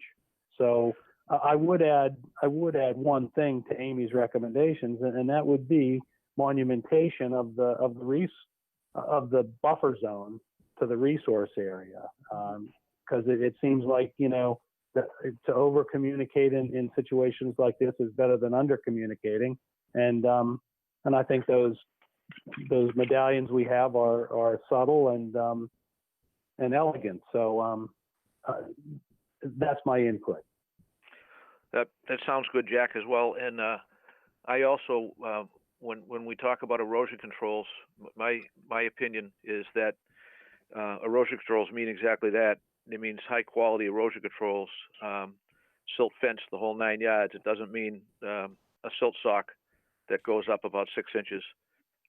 It means a good set of erosion controls. So if there is sheet flow, the erosion controls capture and deny the sheet flow from the lake.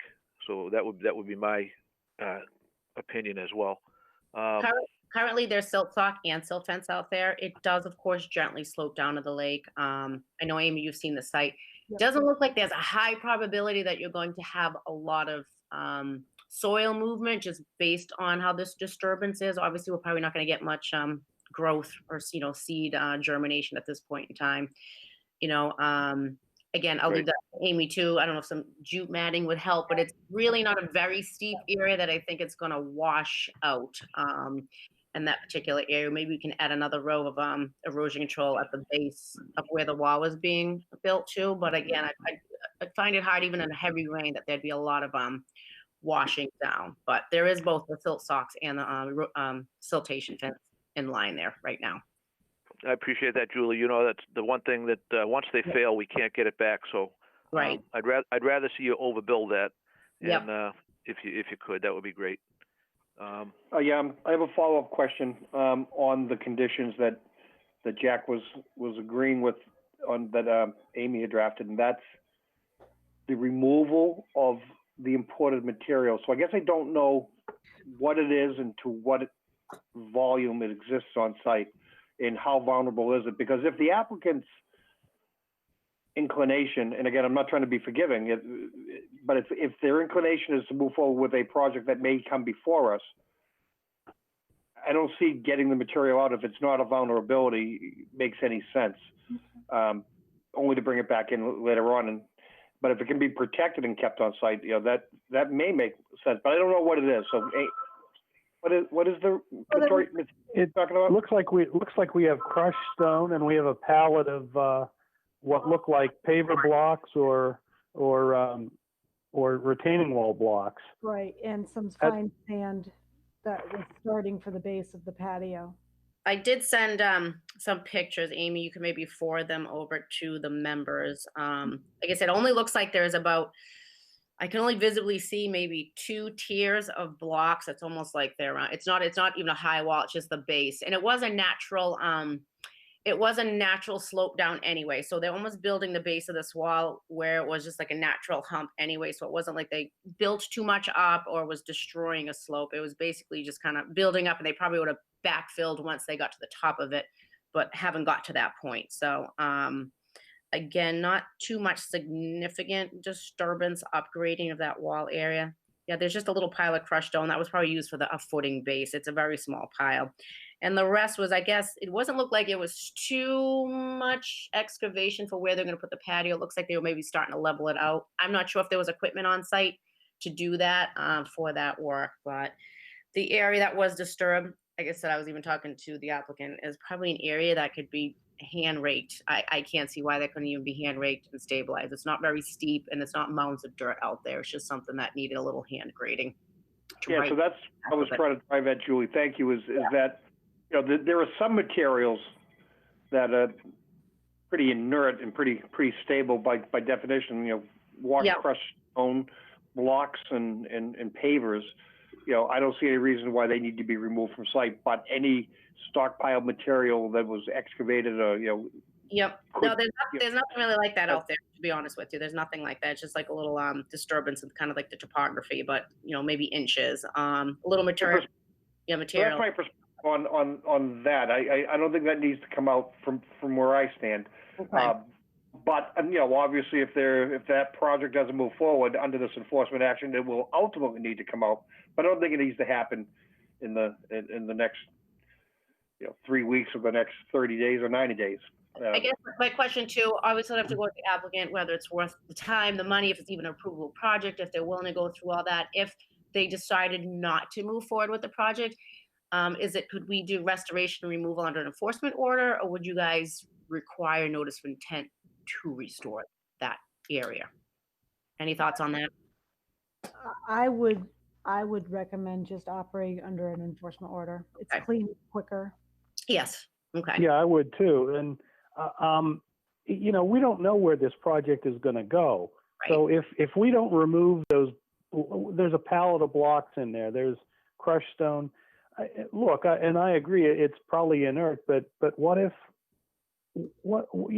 this doesn't pass ZBA and planning board shoots it down and it doesn't happen? They're going to have to disturb the area again to come in and get the materials and get them out. So we didn't ask for this. I think what we're trying to do is preserve the disturbed sensitive area buffer zone to our lake. And I think this is the best way to do it is to get that stuff out of there.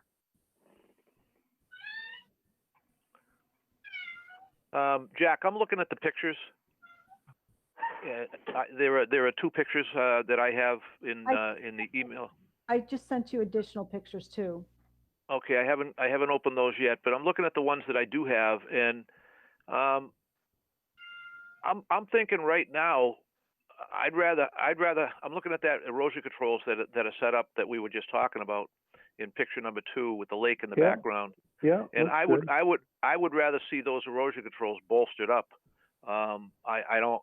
It's a good start, but I'd rather see something more than that sock in front of that silt fence, because that's the point where the lake is most vulnerable. If we have a heavy frozen ground, if we experience frozen conditions which promote sheet flow, and then a tremendous rainstorm, that's going to be in the lake. So that's what I'm talking about.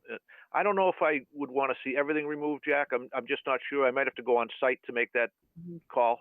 Take a look at the picture she just sent. Okay, hold on. It's a construction site. Okay, wait a second. Julie, bear with me here. Bear with me here. Pictures you took recently, or before when you guys first went on site? First one on site. Okay, so I haven't seen those. I'm just looking at a checklist. I don't have photos yet. Oh, here they are. Here they are. Do my pictures look different than the ones you have, Amy? Yeah. Okay. Well, from different vantage points at a different point in time, I guess, Okay.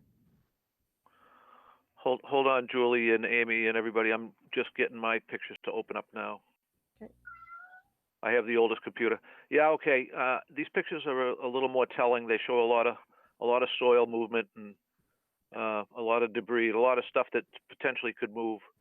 It shows the downhill slope. Yeah, they might.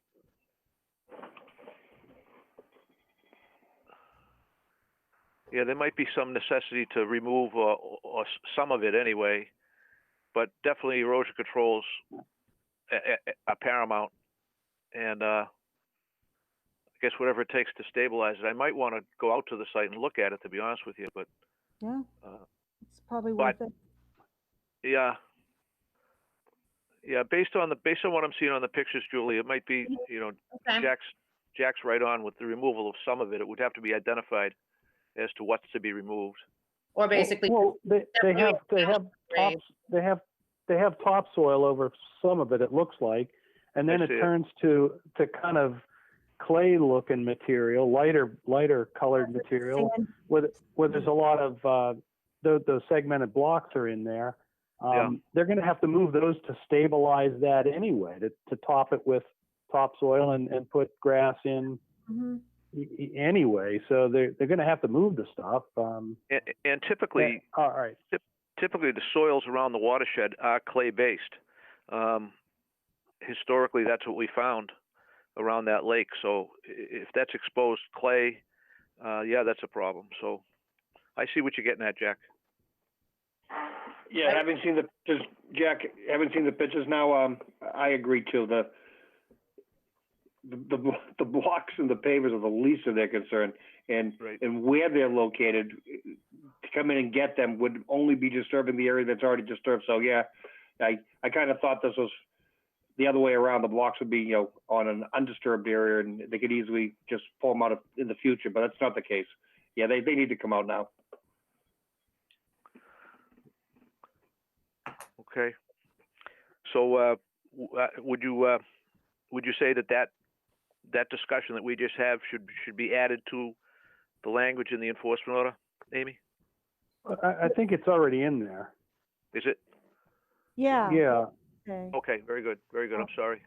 No, I it's read it, but I didn't retain it all. Materials and any fill brought to the site shall be removed and disposed of. Okay.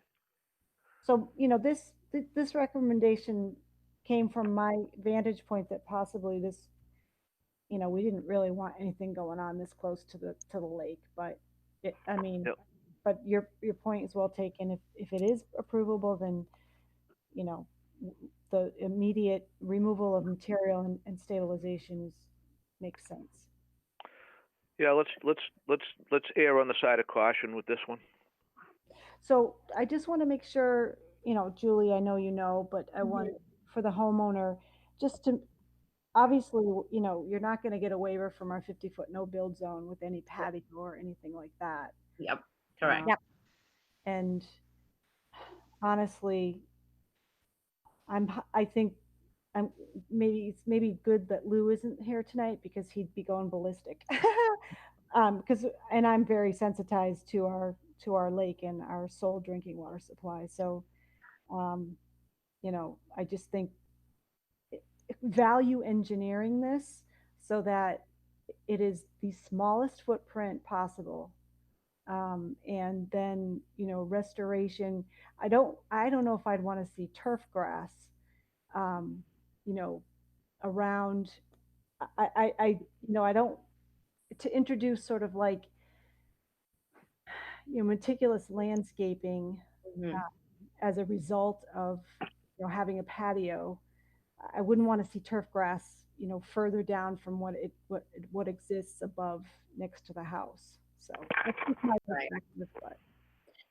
So if I understand you guys, it looks like you're going to be issuing the enforcement order for removal of the existing wall footprint, stabilization of the existing grades, obviously stabilization of all the materials out there. Is that correct? Yes, and also trying to restore it back to its original condition, and that's something I can put together a plan. Obviously, I would like to meet with their landscapers to go over that work, how it's going to be done, so we can apply that. Try to do as much by hand as possible with as much little equipment as possible. that sounds good to me, Joe. Yeah, same here. That's good. Sean Sounds good to me. and Jack. Yeah, I just want to add monumentation to the EO. Yep. Okay. At 25. Yeah, I don't remember what they say, buffer zone, 50 or 25. 25 is when we usually put them, yeah. Yep. Yeah, 25, I would agree with 25. Okay. Anything else you want, Amy? For right now? Well, for right now, no, I guess that's it. All right, very good. Maybe You know down. what I'm clear on is that So we have a violation for our jurisdiction, but planning board or zoning, I mean, do they have violations? Are they under any sort of enforcement action with those other boards yet?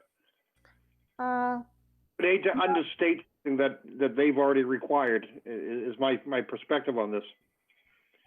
No, Jean kind of handed over it to me to deal with the enforcement part. That's fine. That's okay. Okay, so if they're ceding jurisdiction or authority to us, then we shouldn't really be too worried about understating. Okay. No, I think it's well stated in the recommendations with the amendments that were offered tonight.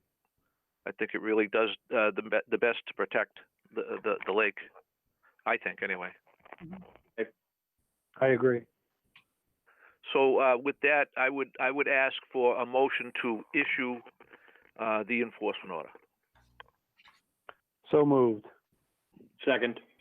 Okay, a motion and a second to issue the enforcement order. Is there any further discussion on this enforcement order? I hear none. All those in favor say aye. Aye. Aye. Aye. Opposed? And I hear none again. So the EO is issued unanimously. Amy, all the language as amended. Mm-hmm. And I will try to coordinate, Amy, with you and anybody else, and maybe get out to just take a look at it. Yeah. Just because I think the pictures do well. They're well served, and I just would like to see it up And close. if that's something, if you want me to attend, just give me a little heads up ahead of time. I'll be more than happy to go out there so that we can put together a proper restoration report for you guys. I'll ask Amy to communicate with you on that. Okay. Great. Thank you all very much. Have a great evening. Thank you. Yeah, thank you. Bye, Thank Julie. you. Thank you both. Bye. Thank you. Bye. Okay. I don't see anything on my agenda after this item. We have you need to take a vote to authorize my signature for all of the permits that you issued tonight. Anybody? Second. I have a motion and a second. Any discussion? There being none, all those in favor say aye. Aye. Opposed? And that's unanimous, Amy. Okay. And then the only other thing is we closed on 490 Winter Street, and did I forward you guys a draft decision? I think I did. Yes, you did. Yeah, we do have it. We do have it. And then I can't forget, I also forwarded an email regarding 1210 Osgood. You guys get that? Yes. So do you want to talk about that one right now? well, yeah, because I want to make sure I can guide them for. I think it's a modification that they have to come before you, but basically, the commission will recall allowing for an extension of the stone lined swale at the discharge point behind the clubhouse at the base of this retaining wall. Yep. You guys required that any discharge from that be monitored for pH, and they've monitored, I think, 13 times, and it's been dry all except for one, and it was the latest, and I think it was October 20th, and that reading was 8.5 pH. Yep. So slightly elevated. So what they're proposing to do is connect all of the discharge points to the interceptor trench for the low flow events. So they would install a short weir at the bottom of each pipe, and then connect the bottom of that pipe to the interceptor trench for the low flow events, and then during the higher flows, the water would just go over the weir. So I just wanted to make sure that you guys are comfortable with a modification coming in for that, because I'm assuming you're going to want to review it. My question would be: has Michael Saboulis seen it? He has been in the email chain. He hasn't reached out to me, but he was included in the original email from the applicant, and I included him in the email forwarding to you as well. Personally, I would just like to have him comment on it. Okay. I would be satisfied with him issuing a comment on it. Yeah, me too. We've come this far, and it just, we owe it to ourselves. The underlying question I would have is, we had an extraordinarily dry summer, and even still with some recent rainfall events, we have far from overcome groundwater conditions, rainfall deficits, and to making it a forever decision based on a very unique drought period. I'm not sure. I'm not clear that that's appropriate or valid. But so let's let Mike weigh in on this. Okay. Sean? I think Joe's point is a good one. Okay, excellent. And I don't think we rely on Mike responding to the email chain. I know you're very busy, but we got to reach out to and try to reach him and have a conversation, and I think within 3 weeks you should be able to do that. Okay. So do you want me to put this on as an agenda item for the 18th? I would. My opinion would be yes, just because we're asking for Mike to give us comments on it, and the comments should definitely be part of the record. And if the comments are adverse, the applicant should have a chance to respond. Okay. So I would do it that way. Okay. I don't anticipate adverse response, but I don't know either. That's the reason we're going to Mike. Okay. All righty. I haven't heard from Jack yet. Yeah, I agree with that approach, Al. Thank you, Jack. Any other questions, comments, or concerns? Amy, anything else you want from this? No, I just wanted to make sure it was on your radar and get some guidance. Well, I appreciate it being on the radar for sure. Sounds like we can continue it at this point. Okay. I think they're just they're being overly cautious. That's really, Well, listen. While I want to say I appreciate that, and I will, I appreciate it, but also they should. So I think everything is happening correctly at this point. Okay. Okay. Because our order of conditions is still open for amendment. Yes, I know. So this is the period when these things should be addressed, talked about, corrected, so that when we finally issue the final order of conditions, it will be the best order of conditions that we can issue. Right. The most thought will have gone into it. So. Agreed. Okay. I need a motion to continue. So moved. Yeah, second. A motion and a second to continue. All those in favor say aye. Aye. Actually, what are we continuing? This was just discussion. Well, yeah, it wasn't on the agenda, but that's what I was going to ask you. Actually, I really thought it was. Asking anything other than bring us aware that they can do this. Yeah. Well, no. I think it's more than that. I think they're telling us that they want to do something, and Amy asked if it would require review under a modification, and will we require third-party review of that? So it's very much a discussion, an item that should be voted. I think so. Or just whether we need it or not, let's vote it. You can just vote to put it on the agenda for the 18th.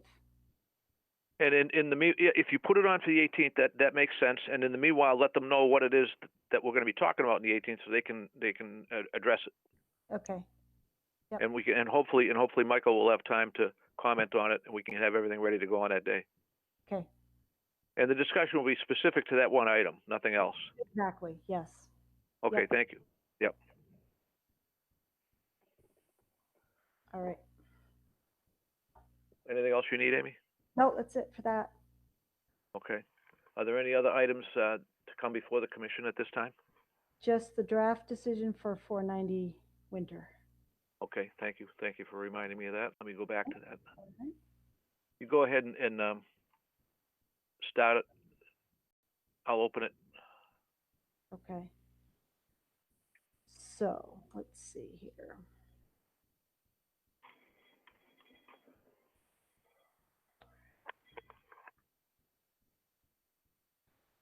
All right.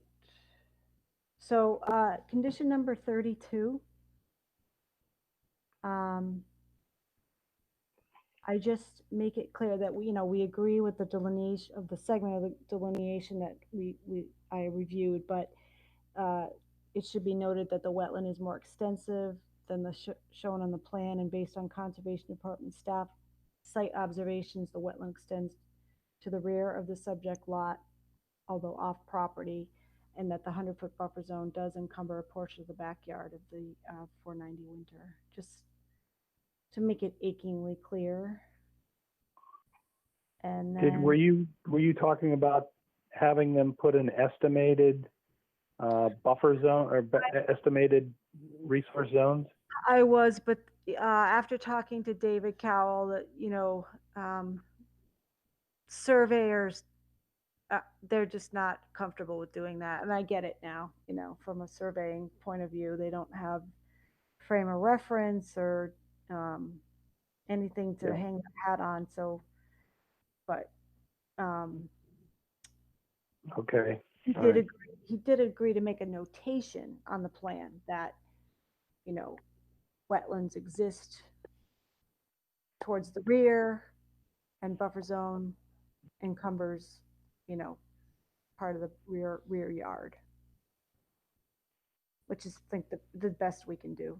Okay, all right.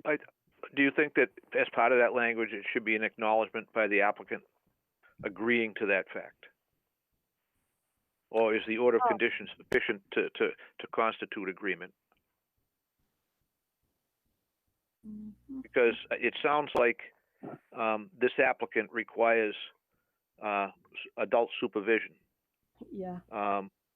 So how do we make the order of conditions reflect that? Is there something that we can add or say in there? I guess I'm just asking because I'm not sure. Yep. Well, that's what condition 32 is attempting to do, right? Okay. Yeah. How do we put in language that's clear to a homeowner? It may be clear to us, but not necessarily this guy. Right. Okay. I have 32 in front of me. I agree. It appears to be clear. So we shouldn't say it should be noted. We said it is noted. It is noted. Okay. Okay, it is noted. What is?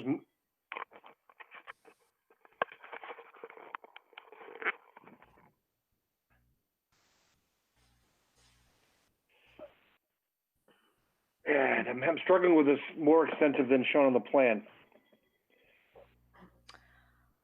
It is noted the Conservation Department staff made site observations that wetlands exist off property to the rear subject lot. Okay. This fact should be noted on the record drawing as a pre-construction condition. What about monumentation at that location? I was thinking the same thing, but it sounds like it's more than 100 feet. It's not more than 100 feet away, but it's no. So it's we would typically monument your 25-foot no disturb. So what the hell would we put up there? Because he can really. Well, we know it's in the buffer zone, so we could put our buffer zone medallions on. Right. So I was going to suggest that the wetland markers be installed on the perimeter chain link fence. Okay. As long as he's willing to do that, I mean. Well, all that really does is signify to somebody that, while there's Marcus there, I need to talk to someone in town hall, in the conservation office. Yeah. But the reality is, they can work with an NOI or even an RDA. They can work right up to that fence. It sounds to me like, because it's some. Okay. Yeah, as long as you put the medallions up and they really don't mean what they typically mean, but in this case, it's an educational device. Right. It can't hurt. So do you want to put that? want that condition 32 to continue along those same lines and keep the medallion language in this condition? I think it belongs here. Okay, I would. Yeah, keep it all in one place. It does belong. okay. All right.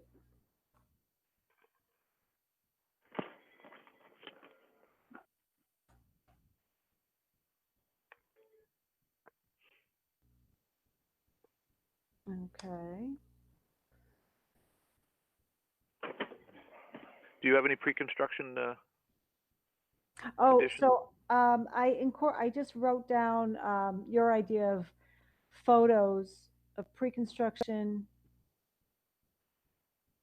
of the areas within the buffer zone on site for baseline documentation of existing conditions. There you go. And I suggested that locations for the photos shall be coordinated with the Conservation Department.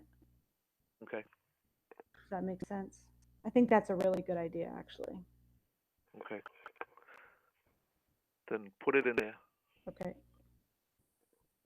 And then requiring a planting plan and supplemental narrative submitted prior to construction, as we discussed. Mhm. $1,000 for a bond. Yep. Okay.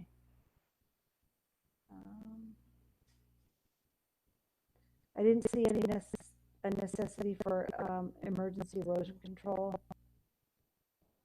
I just don't see it. Okay. Right, that's fine.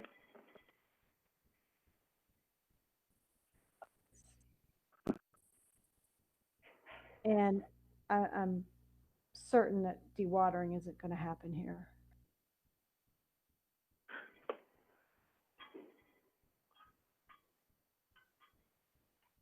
Let's see. So You have condition 55 that talks about water quality down gradient. yeah. And it says, there shall be no sedimentation in the wetland or water bodies from discharge pipes or surface runoff leaving the site. Do you want to get a baseline water quality sample as part of that condition? I don't see the need. Okay. Just because literally things are flowing away from the wetland in this instance. Okay. Yeah, were you on condition 55? Yes. Let's roll back up to 49. I think Yeah, I was 40. going to do that too. Yeah. Okay, I think that's, you want to cut and paste that. That wants to move up to 32. 49. And you should. 49 condition 49. is protection wetland resource area discs. So we just talked on 32 about putting medallions on the fence. Monumentation. Yeah. And 49 does that. So rather than put it in two different places, I think it should all be in the one condition 32 right up front. But the language is that this be done prior to construction. Okay. All right. And I would add one thing. That's perfect. I would add one thing to that, and that is that maybe we call it the estimated no disturb zone. In the first sentence, permanently mark the estimated no disturb zone or the approximate no disturb zone. Okay.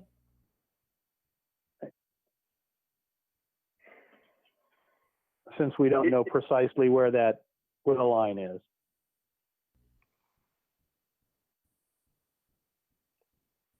Agreed.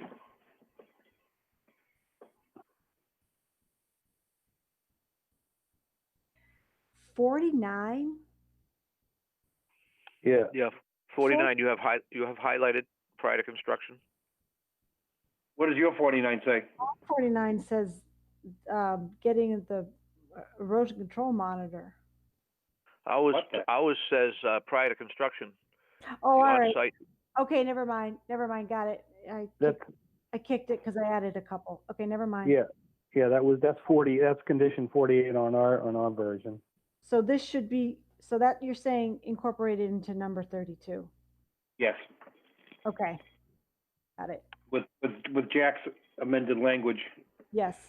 Yeah, estimated. no disturb zone. Yep. Okay.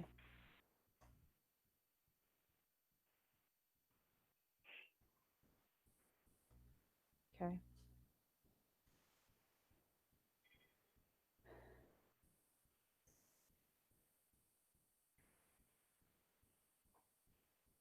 So I don't know what it is now Oh, anymore. Yeah, I'm not sure. Yeah, what was 69 is the future unauthorized activity language. Yeah. I've never seen that as a condition. I know. I just, You plead ignorance once, but not a second time. That's this provision, right? yeah. Why is it needed? I don't know. I think we could say it more sternly, is that these order conditions are issued a result of a violation, period, and that the applicant shall, excuse me, this permit does not authorize any future activity within the buffer zone without prior action by the Conservation Commission without a new filing, yeah. Without a new filing, and any such action without a filing is an enforceable violation that will be dealt with sternly. Now, is that necessary? I mean, it's all implied with the law. This guy seems to be pretty cooperative, isn't he?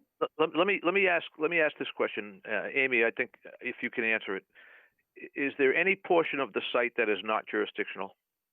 Yeah. Oh, yeah. There is. Yeah. A lot of it. Okay. All right. I was hoping you were going to say no. All right, then. Yeah. There's. Yeah. He's got like a very big chunk of his backyard that isn't, immediately to the house, and Yeah. All right. So we basically say in this order, this doesn't constitute any other work. It doesn't appear. This permit does not authorize any other work other than within the scope of work on this one, right? I mean. Yeah. Yeah. How many times can you say it? I don't know.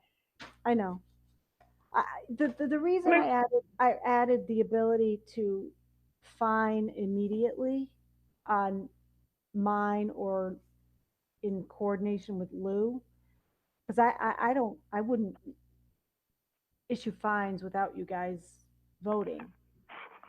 But I just thought maybe for this particular applicant. Yeah, I mean, basically, somehow we're trying to say we're putting you on notice, right? Yeah. Well, he just did it to us on the small project that he extended into a koi pond and a planting bed. Yeah. I don't know. I wouldn't overstate it. Yeah, I mean, exactly. This would be, if it's such a big issue, it would almost be a standard condition for every. We don't need to remind people that they have to file for permits.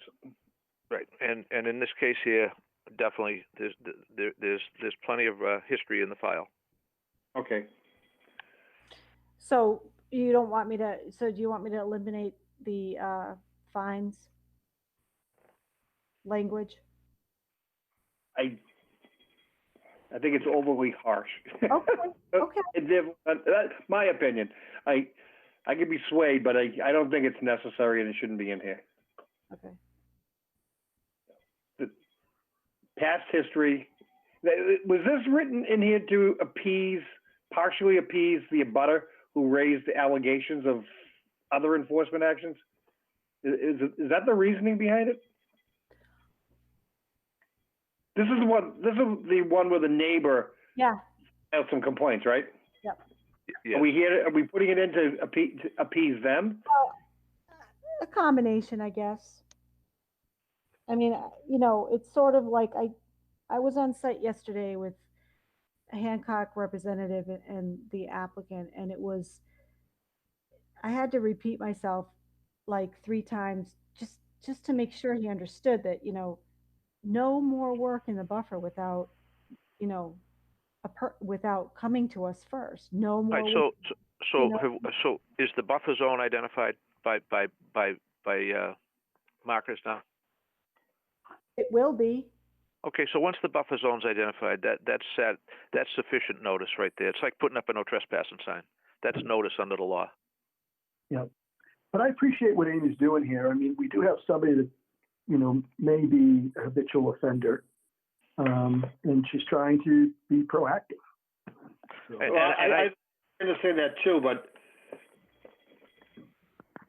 I can be, I don't see the need for it. And the reality is, if they do violate in the future, they're going to do it regardless of this condition 69. Yeah, I get it. And we always have the authority and the power to issue enforcement actions, to take actions, including fines. So, you know, why do we need to state it? Okay. But I understand your perspective on this. Yeah, just putting them on notice, I guess, that, you know. Okay. So keep it in and less stern with take out the and fines? Or take it out completely? I mean, I'm reading it again. You know, just leave it in. Okay. Just leave it in. Just saying you're just saying we're putting you on notice. That's fine. All right.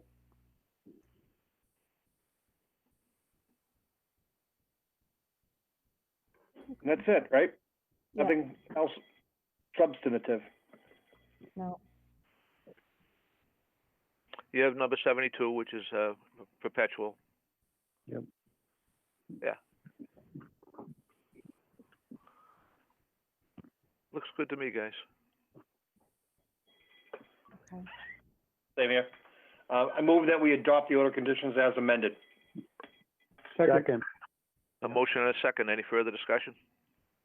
There being none, all those in favor say aye. Aye. Aye. Aye. Opposed? And it's unanimous. It is adopted. Great. That's all I have. Any members of the commission have anything they want to discuss at this time? I hear nothing. I will entertain a motion to adjourn. Just did it. Second. I have a motion Second. and a second. All those in favor say aye. Aye. Aye. Opposed? And that's unanimous. We stand adjourned. Thank you all.